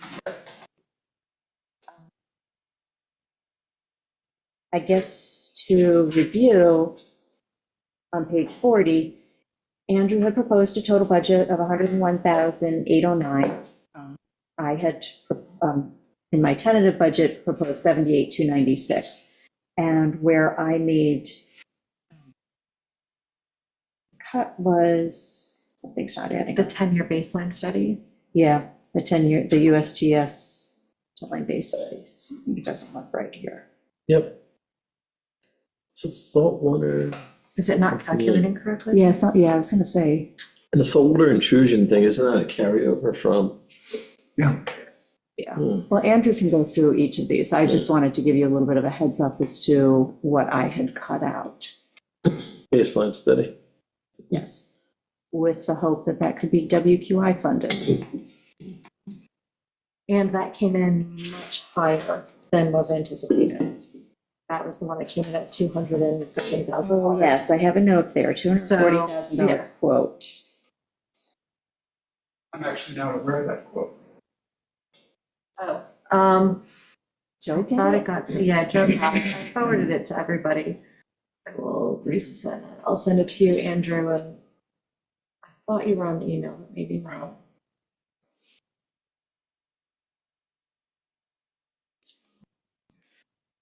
So what was that amount again? For the baseline? 240,000. Two. So for the 3-year cost, is that a 1-year? That's a 3-year cost, and that's the one that includes the PFAS. The one that didn't include PFAS was 200,000.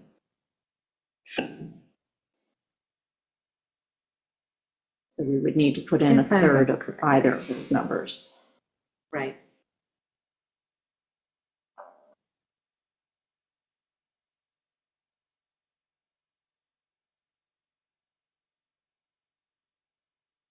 Which one is that? That's the saltwater intrusion?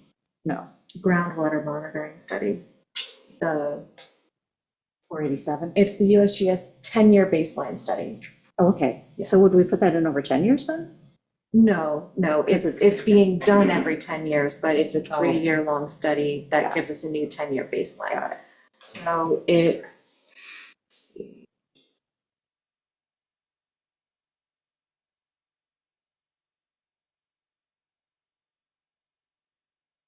It's essentially a redoing of the original study that gave us our hotspots on the island for nitrates. But this one has the possibility to include PFAS and other chemicals. And there's 2 budgets. The one that includes PFAS is, it would be 69,000 for 2026.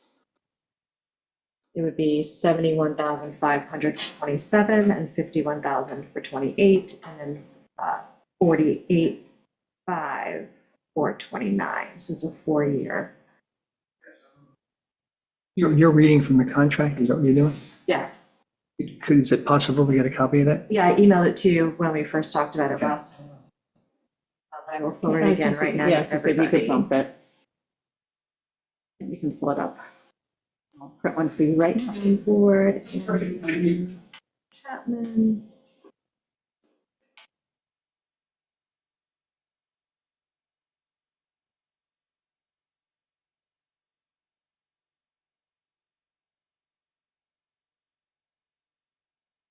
Yeah, so there's actually two options.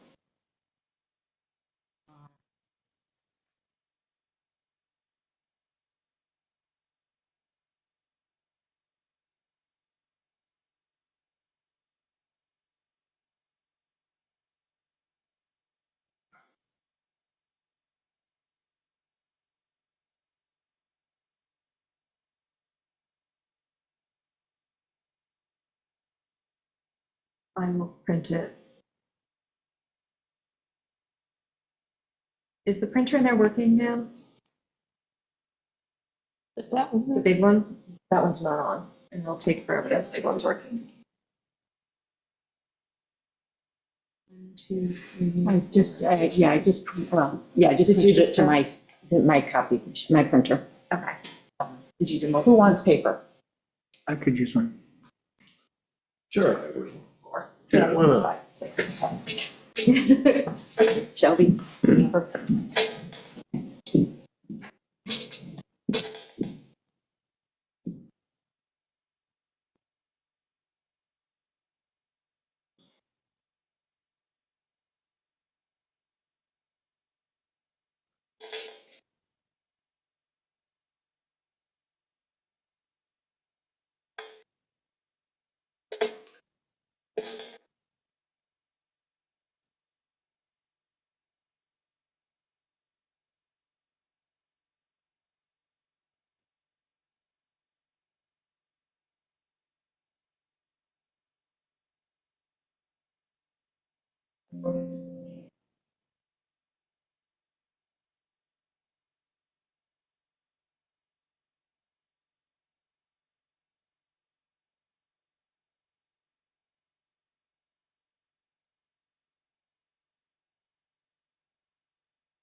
There's more copies coming.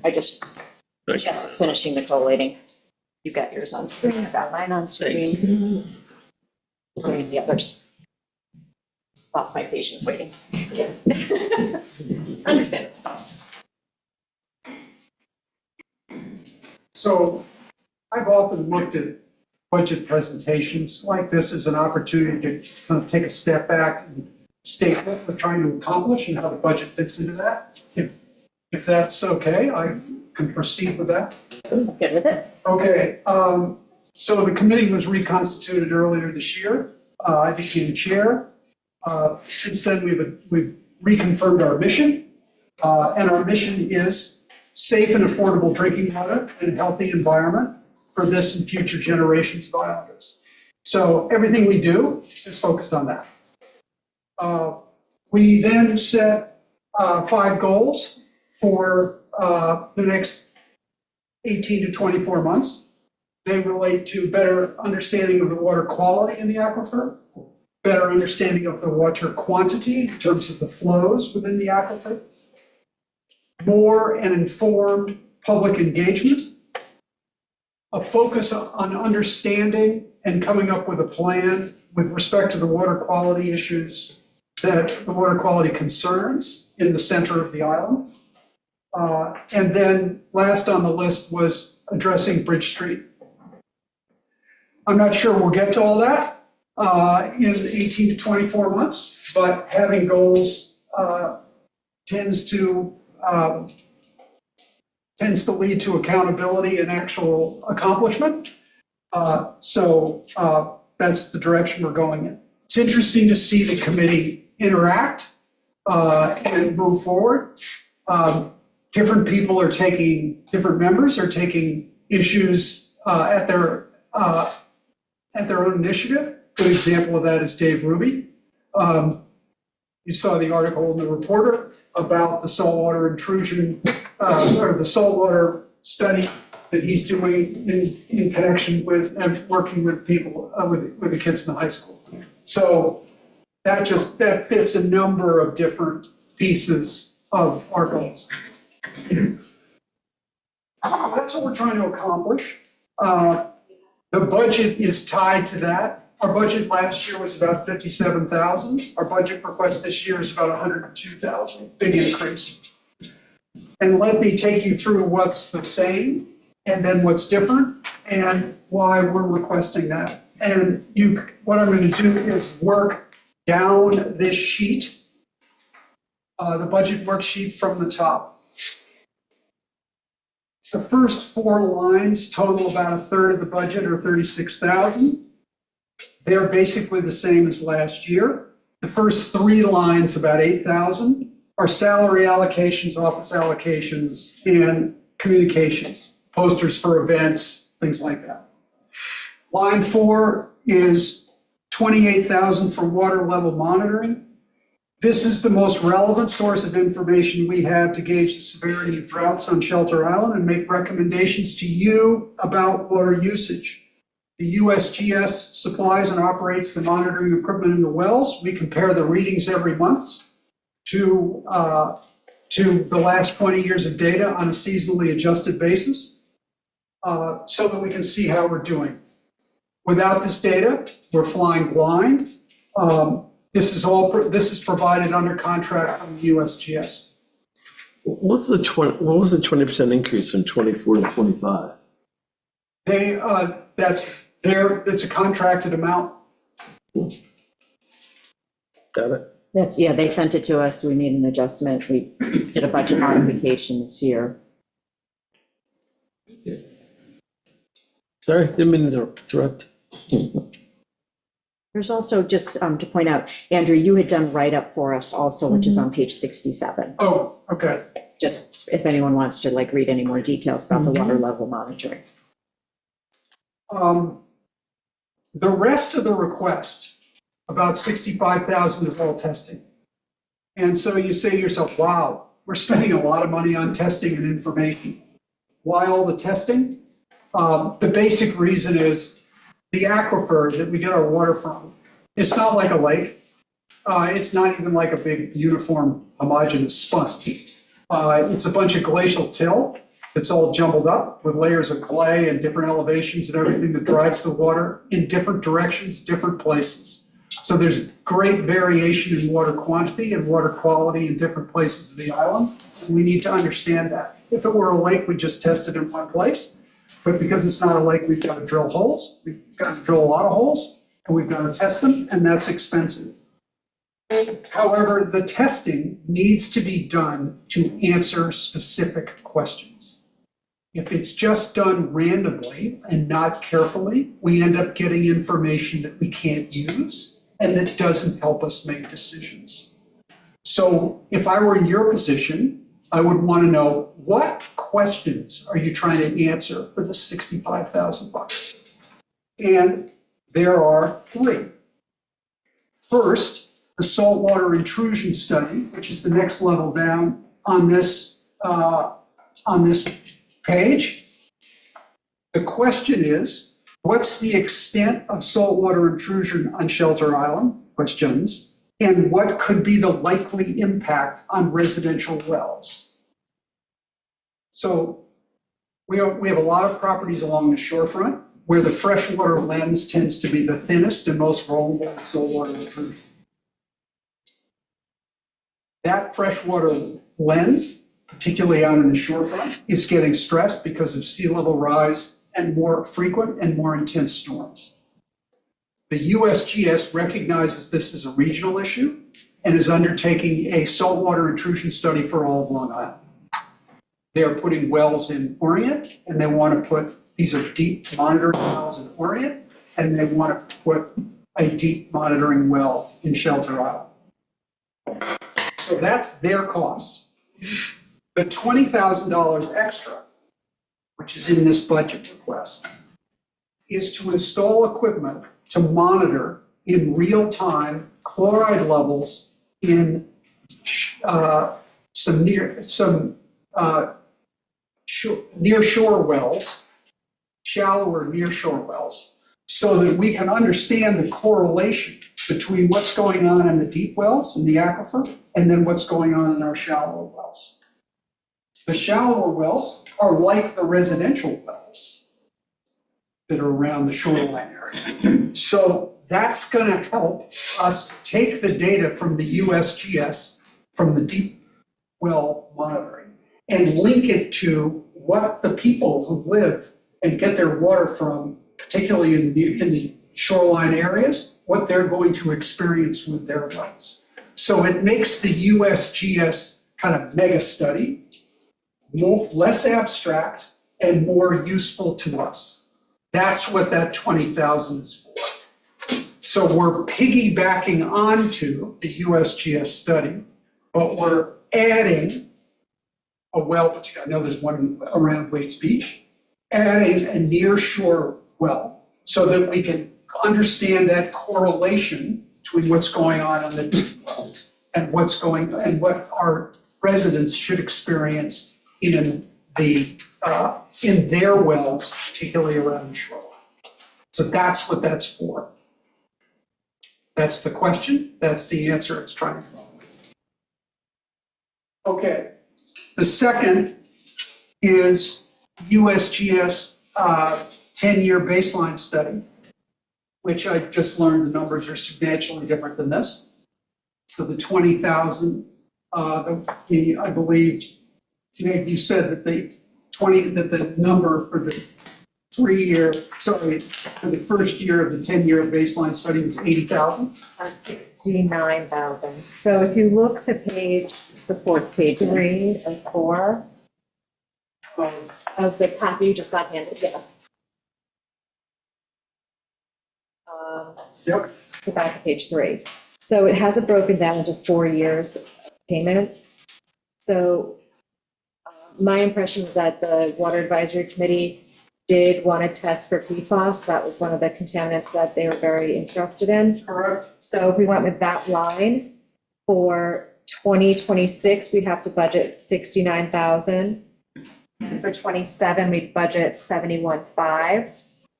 For 28, we budget 51, and for 29, we budget 48.5. So the total for that over 4 years would be 240,000.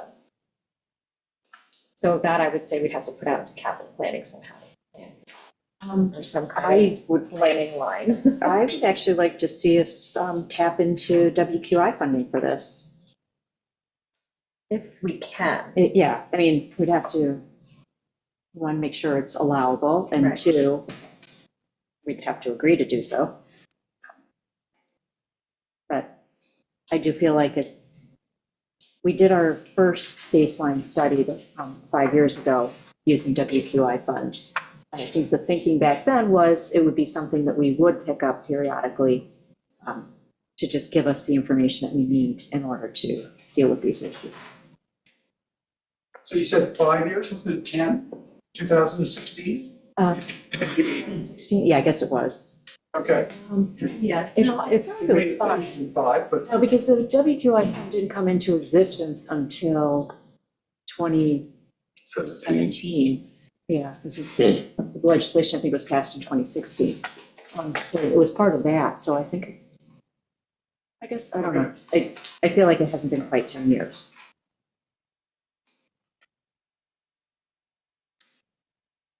all right, so the question that gets answered from that study is, what's the water, or the question is, what's the quality of the water in the aquifer now? And how has that changed since it was last done? So, the intent, it was done, let's call it 5 years ago. The intent was to repeat it. This project entails 3 years.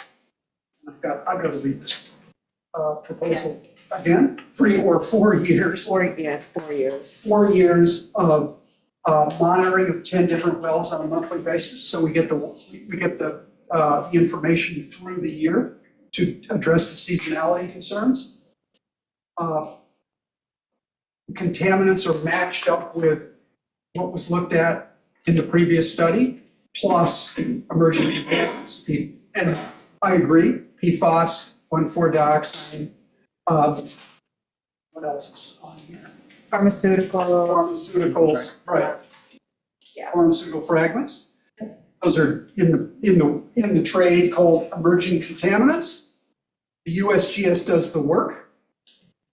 And by doing the work, they drill the wells, their equipment does the monitoring, they analyze the data, they give us a report.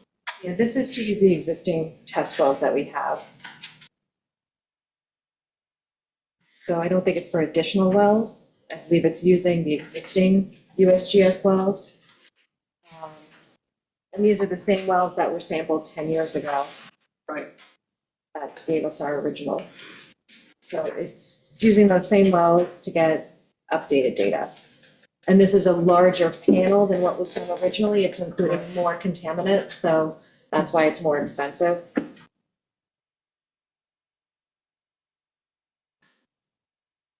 So that's, well, that number's got to get updated, but,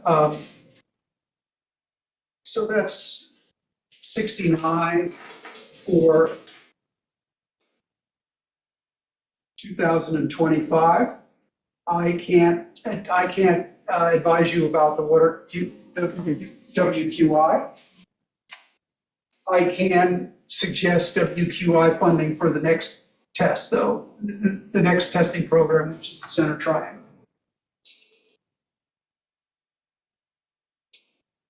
So the question, this is the third study, which is underwater testing here, which is 25,000.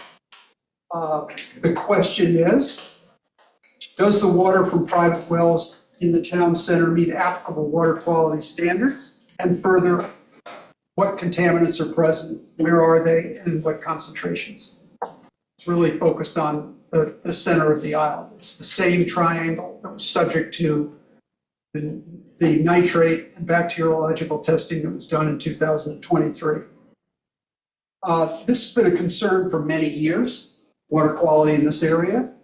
due to the number of homes and businesses with wells and septic on smaller lots, and also the varying age, design, and condition of the septic systems which service the town buildings.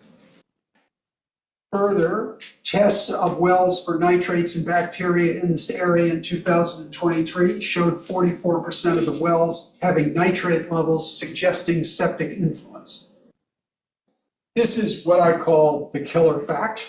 You just can't escape this. It doesn't mean that 44% of the wells are non-potable. It does not mean that.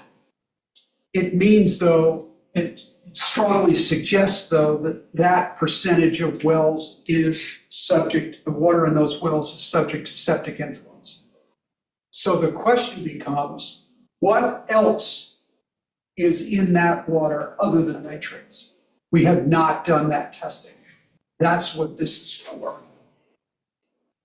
As John Cronin said once, nitrate doesn't travel alone. So what else is in there? And that's what this is designed to do. So how are we going to do this? There are 500 wells in this area. The goal is to test 250 of those wells. Suffolk County is going to do the testing. The tests are going to be the full potability panel, about 200 contaminants.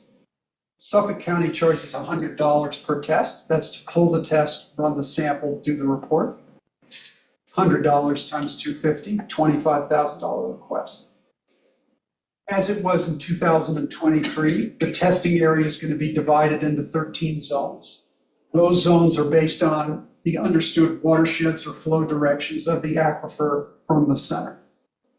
To get a sufficient number of tests in each zone so that the results are statistically valid, we will select the wells to be tested.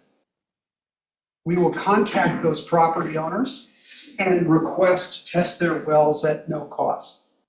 If they say no, we will ask others around them to have their wells tested. In other words, you can't just live there and say, I want to test, and be in the first 250 and get a test. The whole point is we need to understand the test results by zone, and for that to be possible, we need enough tests in each zone. We can't have 175 tests in 3 zones and then small single-digit numbers in the rest of the place, because then we won't really understand what's going on. To the extent possible, the selection and reselection of the wells in each zone will be random. For their own reasons, Suffolk County prefers that the property owners pay them the $100 directly. I think the way to handle that is to say to people, you pay for this directly. When we're told by Suffolk County that your well's been tested, we won't see the results, but we'll send you the $100. So they'll get their $100 back. What we will get is we will get each of the test results with the location identified by zone, but not the property owner or the property address.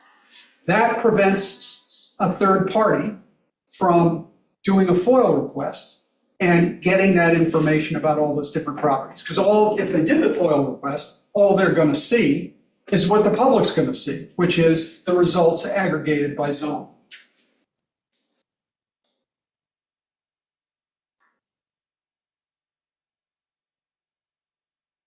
We're going to get when we get the results by zone, we're going to determine for each of the zones the percent of wells that are non-potable and the contaminant and concentrations that makes those wells non-potable.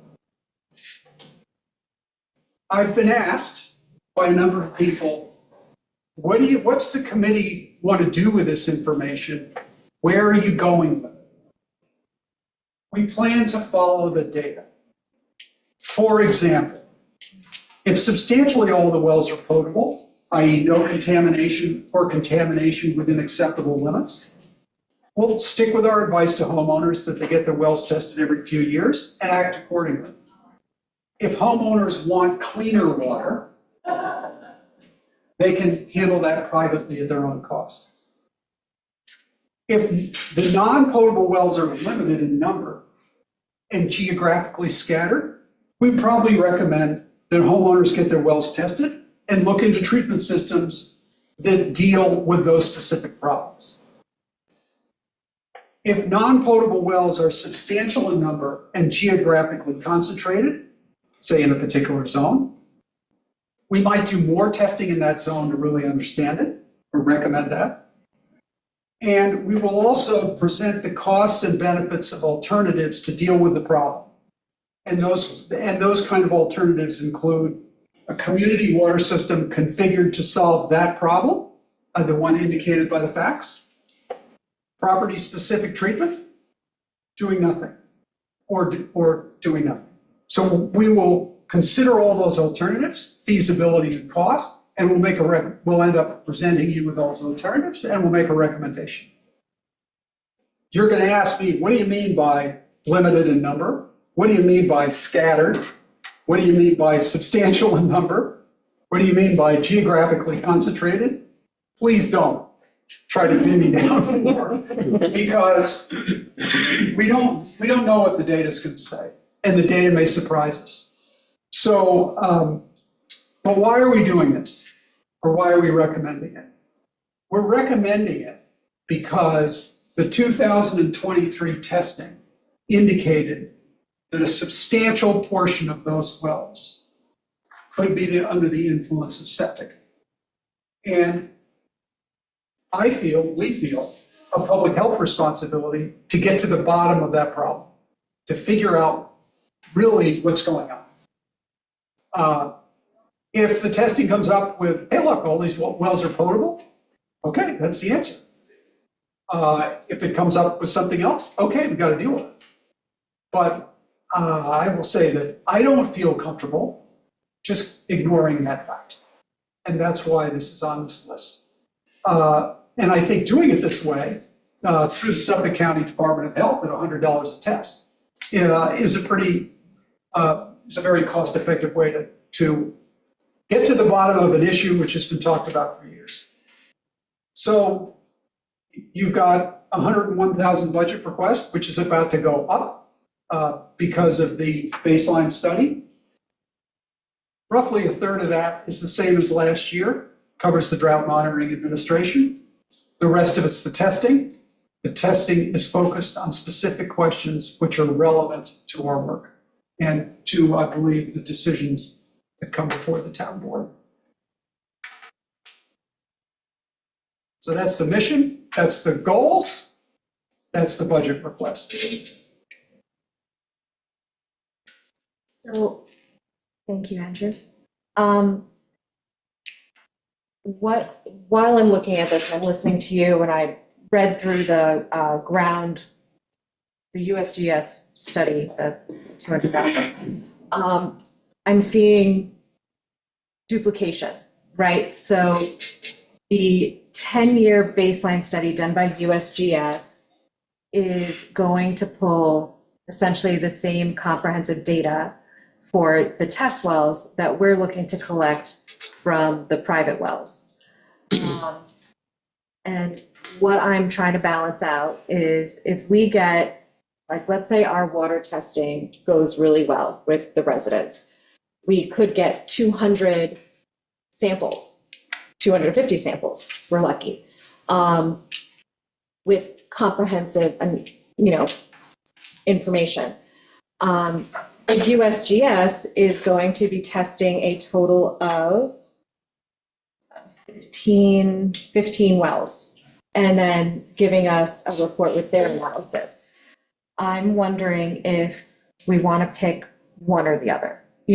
Their analysis is probably going to be more comprehensive than what we could come up with, but maybe we can take the data we collect and give it to someone to do some kind of analysis with. But I'm wondering if it's worth having the USGS repeat their baseline study from 10 years ago, or if we're going to get more data by doing our survey of the community wells.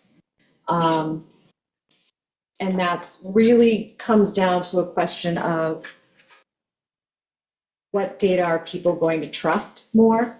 You know, are people going to have more faith that the USGS is a more reliable analysis of the sample information? Or is the sheer volume of information that we're going to get from trying to test 250 wells going to be enough to give it credit? Because, you know, the last time we did this ourselves, we obviously got pushback. And I'm trying to figure out what is going to be heard by the community better. What's going to actually have the most value moving forward and being able to like lean into it. Okay, can I answer your question? Absolutely. So I looked at these two different testing protocols, the USGS 10-year baseline study and what we're trying to do in the center, as answering two very different questions. Okay. The first question, the first study, the 10-year baseline study, is an assessment of the overall aquifer. It's down at a different level than a lot of the private wells. It's trying to figure out what's going on all over the place. The testing of the individual, the 250 wells in the center, first of all, that is isolated to the center. Second of all, it's what people are actually drinking. Third, those wells are heavily influenced by nearby septic and their own particular configurations, the age of the well, the design of the well, the condition of the well, and so forth. So it's really not a good assessment of the aquifer en masse, if you will. That's what the USGS study is for. The 250 test wells target in the center is really about what people are drinking and is there a drinking water quality problem here? So to me, they're very different questions. And they're both relevant. The USGS 10-year study is relevant in large part because it gives us a comparison to what the aquifer was like when it was last done.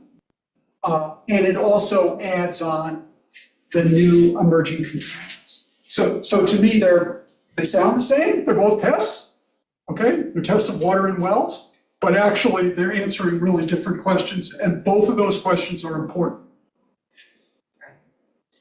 Right, so the well testing for the individual homeowners gives us the functional reality of what's happening, That's right. what they're drinking, what their current well quality is, no matter the depth of the well, the age of the well, it's just the functional reality of everyday life. Right. And then the By US, zone. right, Right. and the USGS study gives us that long-term outlook. Yeah, it's actually more relevant from a kind of island-wide water policy standpoint.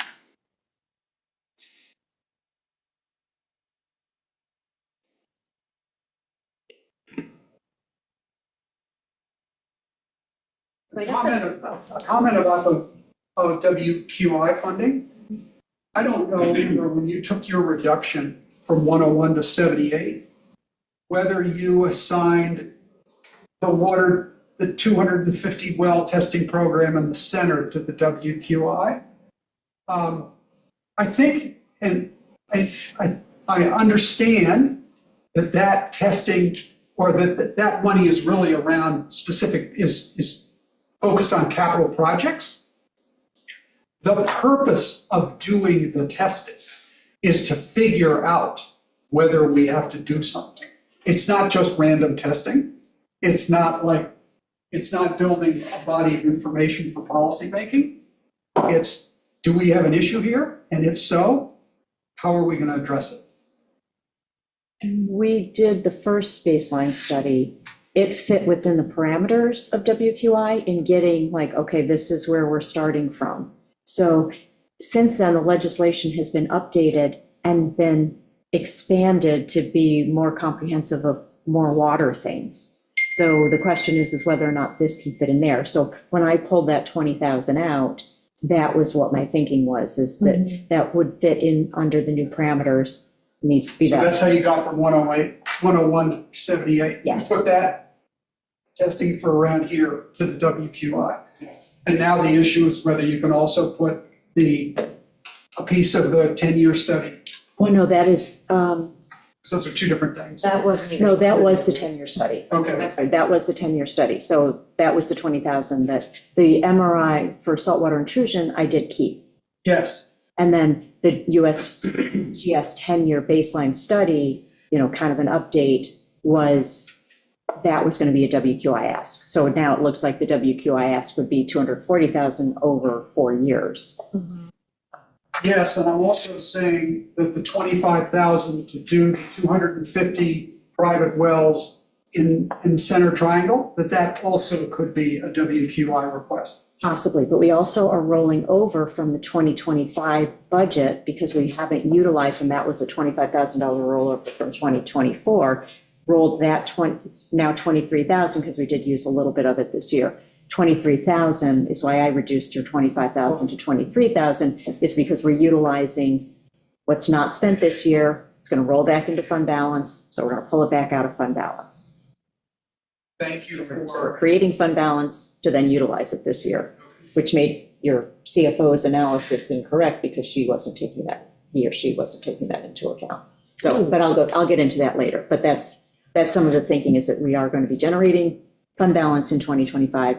And so we're utilizing it for specific purposes in 2026. So that's how I got to the numbers.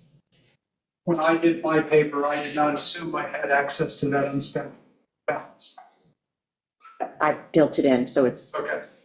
I've left the expenditure in at 23,000, and on our cover page of how we're funding things, that 23,000 is getting pulled back in to cover it. So I guess the big question is just researching, well, one, on these initiatives, what does the town board want to do? Like, where are our priorities? Do we want to move forward with this approach that WAC is recommending to us? And then how do we feel about the funding and, you know, researching further what WQI monies can be used and maybe starting the process for an application? Andrew, if I can ask, how do you propose doing the center study? How do you rectify maybe wellheads being contaminated or individual wells being close to their own septic system, which is deficient, or the neighbors? How does that go? How would that be determined? I'd sit with Joe and I'd go through the property record. I don't know who lives where. I'd go through the property records and I'd find at least 20 wells to test in each zone. And if some of them are going to be near their septics or their neighbor's septics, some of them aren't. That's the on the ground reality. And I wouldn't bias it one way or the other. So we would identify those wellheads. And then we would mail letters to those or contact those property owners and say, we would like you to participate in this test. It's no cost to you. And Andrew, would the goal be to make sure that it's evenly dispersed in that zone so that you don't have a cluster in one corner, but it's evenly dispersed? Let me show you this page from the study we did. This is the results of the 2023 study. Thank you. Thank you. I've only got one more. It's okay. Okay. Yeah.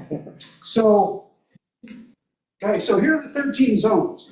And look up in the upper right, zone 1. The N number is the number of tests. So yellow and red is bad. The N number is the number of tests. So if you look at zone 1, you say, oh my God, looks like 40% of the wells are, in the lousy category. Well, you've only got 5 tests. Right. Okay, so that's really not reliable.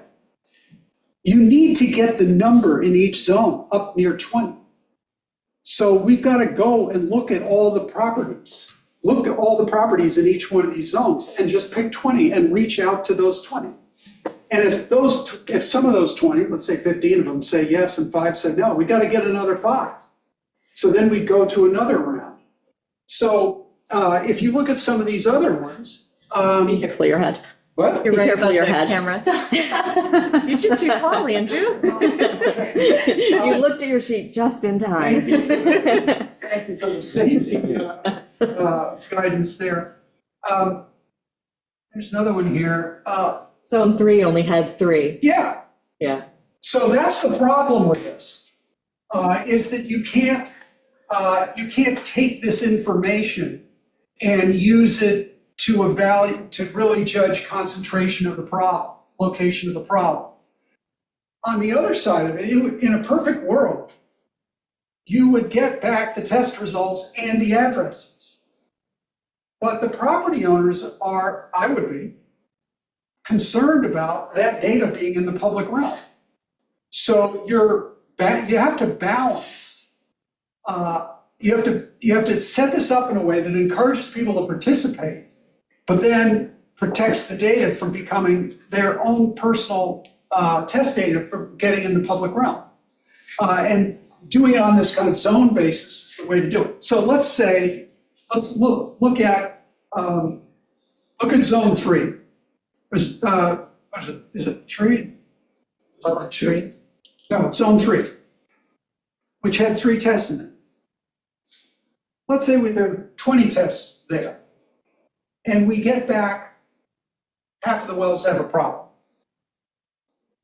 We might go at that point, and if there are 40 or 50 wells in that area, we might go back to them, to the others who weren't tested in a second round, and really dig in and try and understand what's going on. Maybe. It depends what the answer, it depends how the data comes back.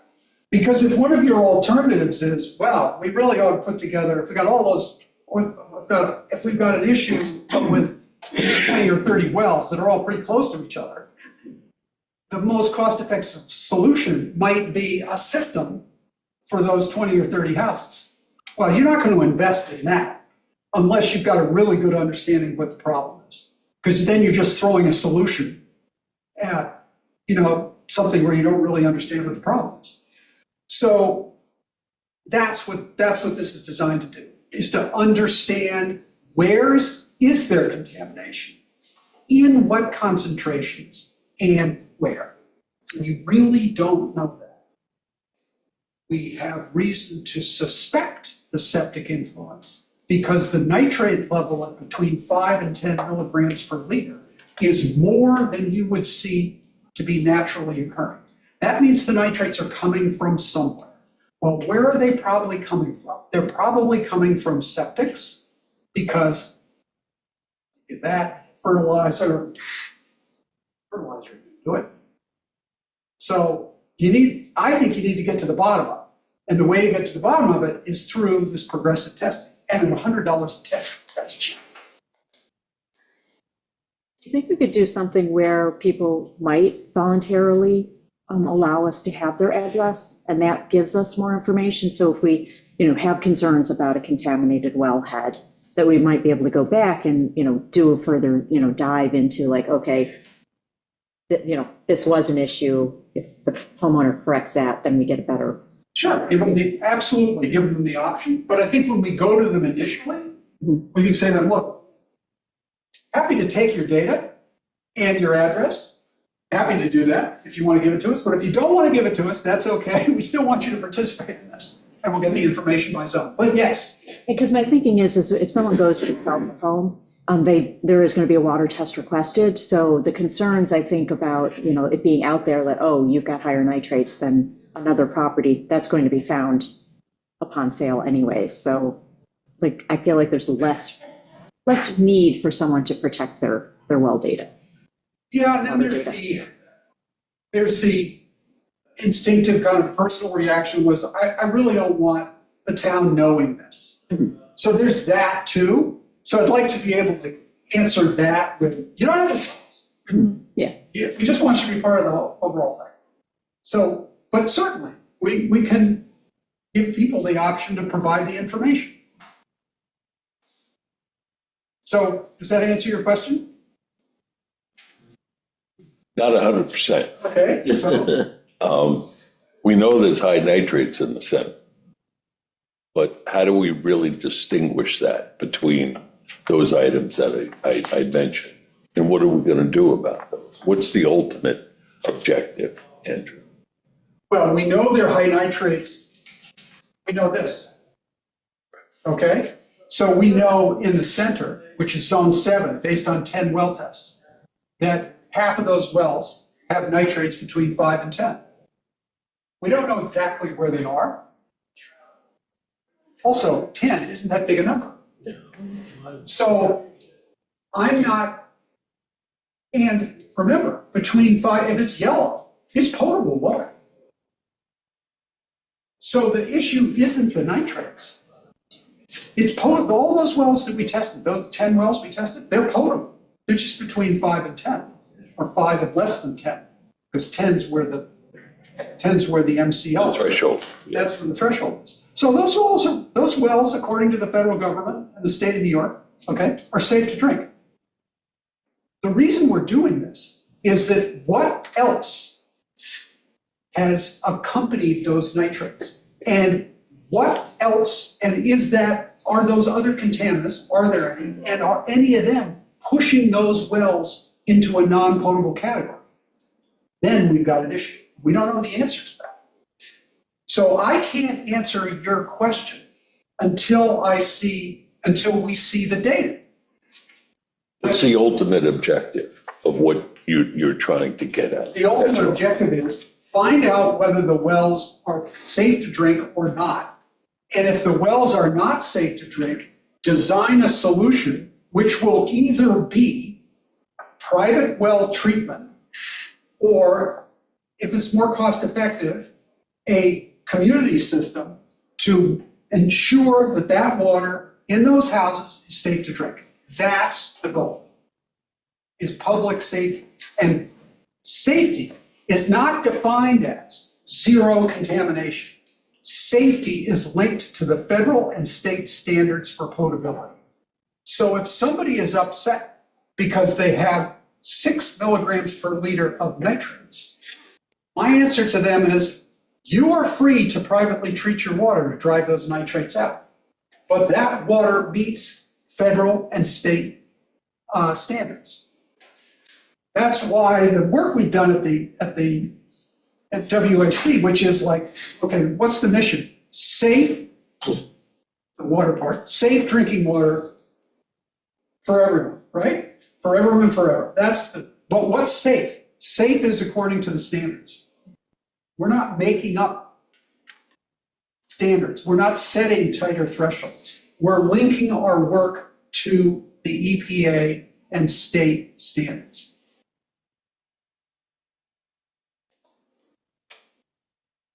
So the goal is to get that water to potability. Now, then the next question is, what's the involvement of the town in that? What should be the involvement of the town in that? These are private wells.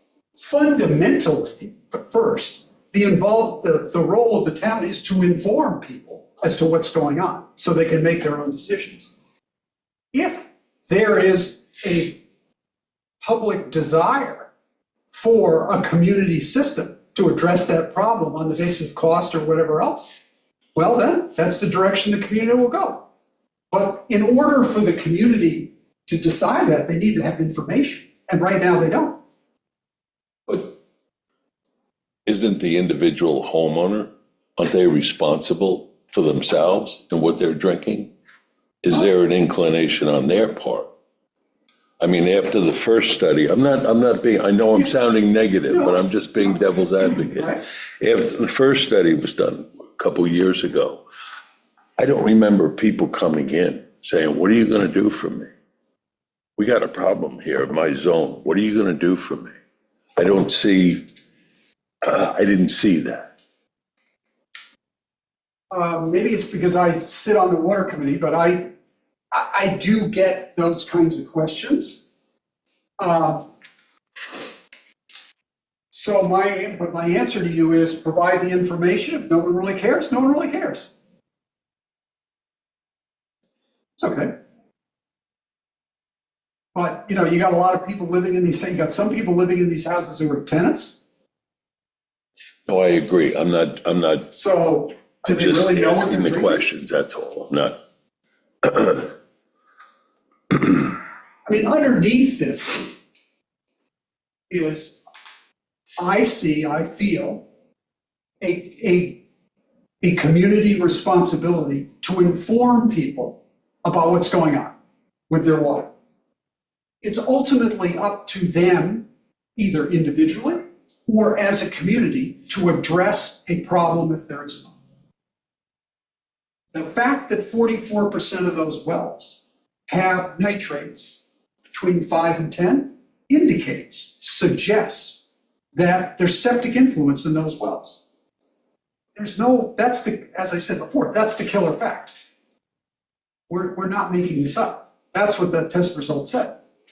Okay, what else is there?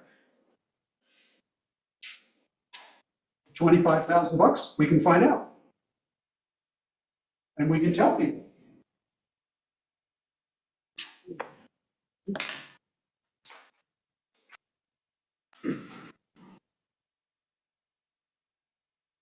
Andrew, I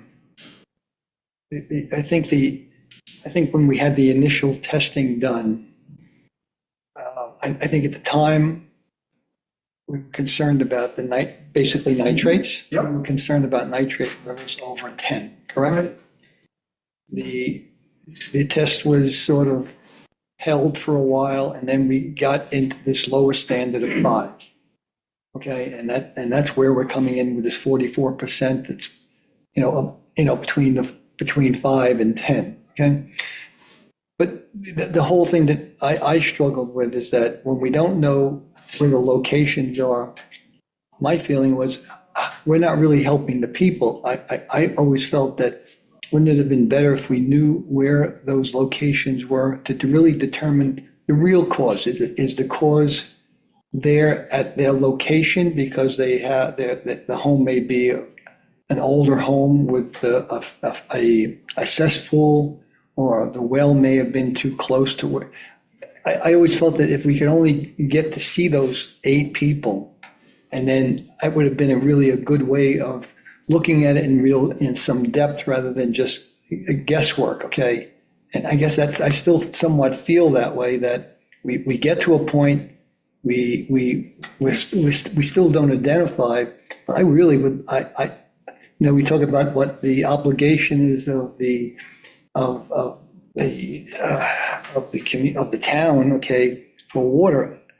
I really would like to help those people, but if I don't know who they are, and I don't know what the conditions are, and maybe I'm looking at it wrong, but it just feels to me that we do it, but we're not identifying it. And then at the same time, while we're dealing with this issue of water here on the island, we don't have any way of checking our septic system. We have nothing in place to check septic systems when we do house transfers. I mean, there are a lot of things that we can do. We sit here in the center, okay, with even our own septics as a problem. We don't even know what the influence of us here are with these other things. I guess of what I'm looking at, if you took one zone, like the worst zone you have here, okay, I mean, I certainly want to, I feel that you need to help, okay, but I can't help anybody if I don't know who they are, okay? And it's not one to say, we're wiping our hands clean of it. I just think it would be, if you took a particular zone, rather than going through all of it, and you take the worst scenario you have here, one zone, what was it, zone 7, yeah, those there, okay, and maybe just played with that particular group right there to see really what is it? Is it something unique there? Is it their neighbor, is it the neighbor info? I don't know. I'm just looking, I think that the thing I always walked away, not disturbed with, but not with questions in my mind. How can I help anybody if no one comes to town hall, or no one comes, and we don't know really where those buildings are? I really would like to have known where they were and picked up the phone and said, hey, we got a problem. We really want to help you. Okay. And we want to really solve this problem. If it is that serious, we really, I think there is an obligation to do something about it. I'm not walking away from it. I think when we don't know where the people are, how can we help us? How can we help anybody? Okay, so to answer your question, let me try to answer your question. First of all, if they'll tell us, just picking up on what Amber said, if they'll tell us, we'll know, we'll help them. Right. A lot of them won't participate in this if we get identifying data. So there's not a lot we can do about that. We can't go test wells just because we want to. I agree that, I understand that. Right, so we will help people if they identify themselves. Okay. The other suggestion is focusing on particularly problematic zones. My concern there is that some of these N numbers, this number of tests in these zones, isn't enough to really assess whether that's the most problematic place. That's why we're trying to do more tests and get more N numbers by zone. So we'll have more reliable data. Third thing is, yes, we originally tested for nitrates and we were focused on nitrates over 10. Right. But when we saw the data, we saw the number of wells between 5 and 10. And the number of nitrates at that level are not naturally occurring. They suggest septic influence. So the question is, what else has traveled with those nitrates? And is that a problem? That's what we're trying to get at with this. The wells between 5 and 10, you can drink it. It's consistent with the standard. But we don't know, the town doesn't know what else is in there. And we don't know the trends. And we don't know the trends. What we do know is when we did all the testing where from the center it was leading into Menanta Creek. Okay, so we know there's a flow direction here if we want to believe the data. Okay, and it just would appear that I would like to know, and then the other part of the thing, which I mentioned earlier, is that, with WAC, some of these other things, even without the testing, there are many things that we can do and currently, okay, in terms of codes. So if we're so worried about water, this whole thing of testing water or at not mandating IEA systems, okay, because everybody seems to have a problem with that, but at least have the property should be tested. Maybe that testing, give us some other information so that people are not buying a house that may have a failed septic system, okay, so that we just continue that pattern. So that's a separate topic. I know that's a separate topic, okay, but When it's, people buy a house, they do a home inspection, and one of the required components of a home inspection is of the sanitary system. So that's something that people do know when they buy a house. so when I'm that, not saying those things aren't appropriate. no, I know, I understand I'm that. just saying, this is trying to get at what people are drinking today. I just wish there was a way that we could really find, there's something we could find more specific with those particular 8 people, for example, okay, I feel like we do the testing, we know we got problems with 8 wells, but God, they didn't come forward and we didn't do anything for them either. Well, they know who they are. Okay. Because they got their results. So they may have done something or not, but they're informed. Right. And everybody who participates in this program will be informed of their test. So they'll know what's going on in their well. We won't know in that well. They, To them, it's all. we will know by zone.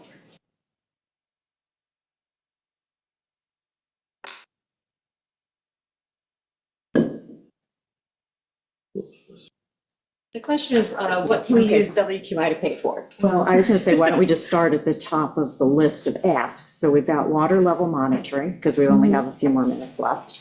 Water level monitoring, that's something that we've been doing for decades. We have that amount from USGS, we have that contract, that line doesn't change. So I don't think there's anything that needs to be done there. MRI for the saltwater intrusion, that is 20,000. So that, I think because we are doing, joining in with USGS for the 2 wells for saltwater intrusion, I think it would be foolish to not take advantage of that, the timing of that and the accessibility of that. And so to not spend that 20,000 to get the information locally, the additional information. We'll get information from the Long Island-wide study, but I think we should keep that figure in. That 20,000 allows us to have real-time monitoring. And it comes to the town, not through another agency, or it goes through. Go through USGS. Goes through USGS and back. But we have the ability of getting real-time. And it includes the analysis of the data. If you look at page 67, Andrew has done a write-up on what that MRI for saltwater intrusion study is about. It's an important complement to USGS assessments of saltwater intrusion across all of Long Island, and as well as focusing specifically on Wade's Beach and Satan's Woods. So I say we keep that in. The USGS 10-year baseline study, especially since it is a much bigger number, Andrew's original proposal was 20,000. I took it down to 0, hoping that we could investigate WQI use. And that's what we should do. And so I think we should pursue that on Definitely. Thomas's list. And so it sounds like the one that some of you are struggling with is the water testing, utilizing funds that had been previously set aside for some sort of water testing. It wasn't going to cost the taxpayers anything to utilize it if we roll those funds over from 2025.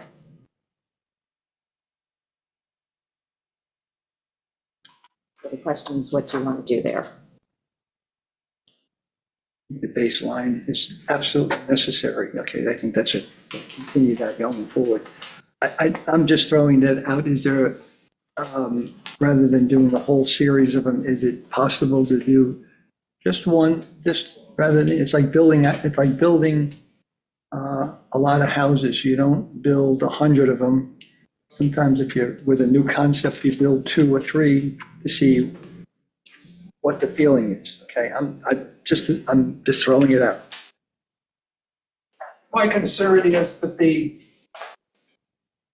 number of tests, some of these zones, is so small that you have a hard time picking zones.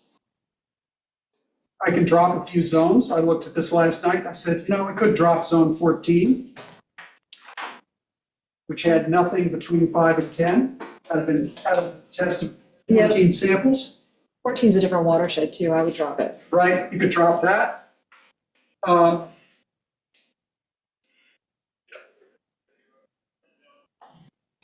else I'd drop?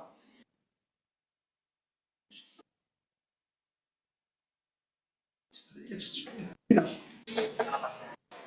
Well, it's sort of a repeat of a study that we've done before Right. too, so it's To repeat what you're doing for It's an improvement. Yeah, It's an improvement expanding on upon it. what was already done. well, it answers a different question. It's quite focused, it answers a different question. The answer that we got in November of 2023 raised a second important question. What else is traveling with those nitrates? This answers that. That is a relevant public health question. The first time, well, that's true, it's not gonna have an impact. I would say the first time we did this study, we did it out of WQI funds, didn't we? This one. Is that WQI or not? I thought we did it, I think you did also. remember. It's called a spreadsheet. I mean, if not, the money's already allocated for this year and we haven't spent it, so we're doing it over, so. Yeah, Shelby, if you could look to see where that original 25,000 came from, I'm just going to pull up the spreadsheet to see exactly what WQI has funded. Yeah, and I remember the logic was that it was linked to encouraging people to install IA systems if they have high nitrates, which is the rationale behind that, but I might keep this right. Yeah, I feel like I did not come from WQI, but I just.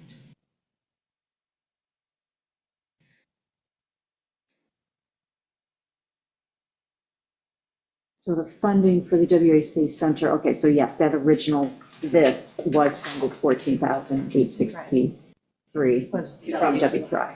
I do not believe that the 25,000 came from WQI. No, I think that we budgeted. Mhm.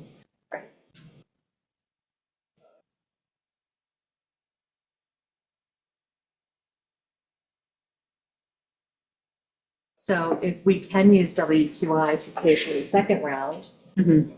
there's my social worker. No, because I already took it to zero. No, you didn't take this one, you did. The water testing? Oh, you're saying do that as well from WQI? Mhm. Okay. Yeah. We took the water testing this year? But we have money available for that. Or you're saying then we Right, just roll then it to we'll a use it to different, the social work. so we'll let it run into fund balance. However, Oh, right, this is B fund. this is B fund and you want A Darn fund B money. fund, I want A fund money. All right.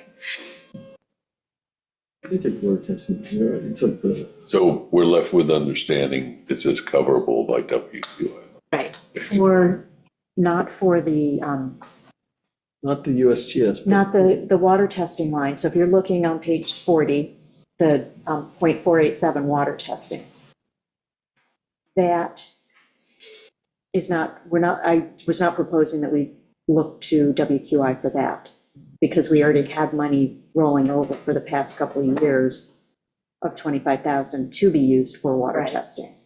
It came out of the 2024 budget. You're suggesting the USGS testing? Yes, the The one 10-year that's, baseline. yes, the one Right. that's gonna cost us $69,000 next year and 240,000 in total. That's what I'm suggesting, that we look to WQI for. I agree with that suggestion.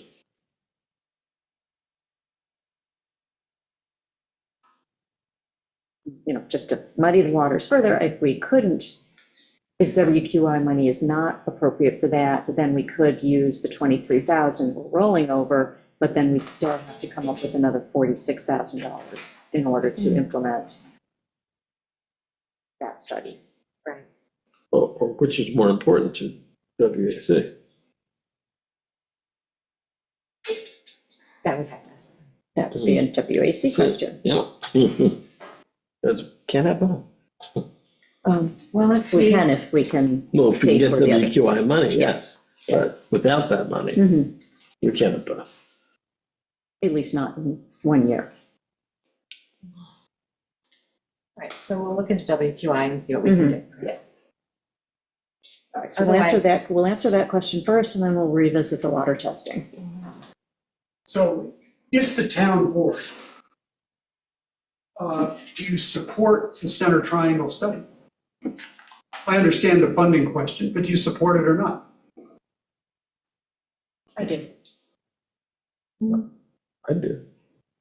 Yeah. You as a committee are asking for more information with which to make decisions, shape policy, et cetera. If possible, I would like to provide that for you. Thank you. But did we get the rest? It's two of us. What are the other two say? I've been before public utility commissions, there are 5 of you, I've got 3. Okay. So, personal comment, I really appreciate the opportunity to chair the WAC. Feels a little bit like I'm working again, which is not such a bad thing. For the moment. But, It'll get old. but I just thank you for the opportunity. I'm obviously engaged in it, taking it seriously, and will continue to do so. Thank you, Andrew. Thank you, Andrew. And- Thank you very much. When we pick this back up, would you like to know which day and time we do pick this back up so you can have an opportunity to come back and listen to the discussion, participate in the discussion? Yes, and what, yes, I would. And what do I need to do with respect to getting the WQI fund? It's obviously that easy.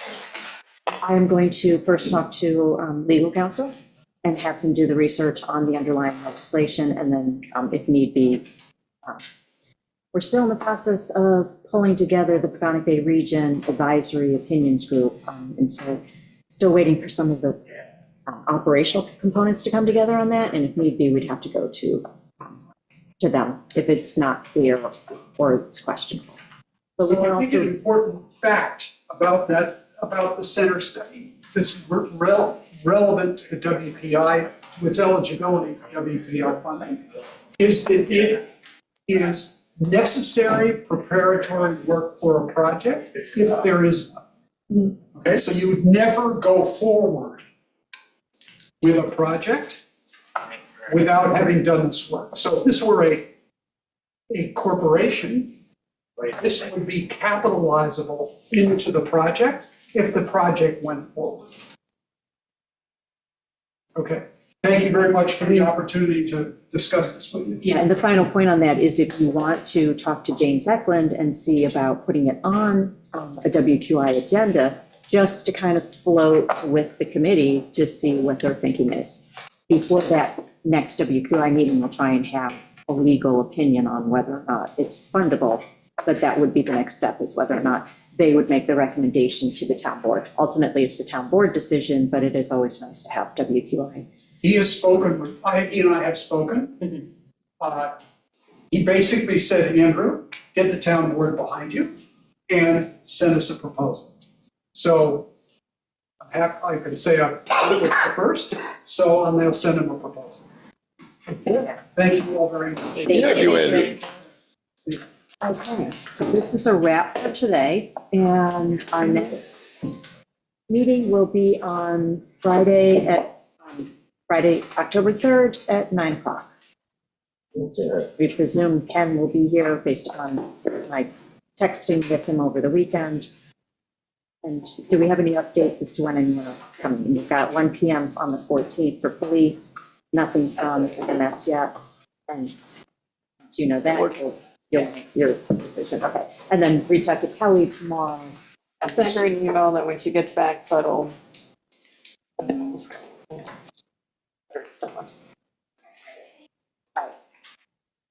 Thank you, everybody. Thanks.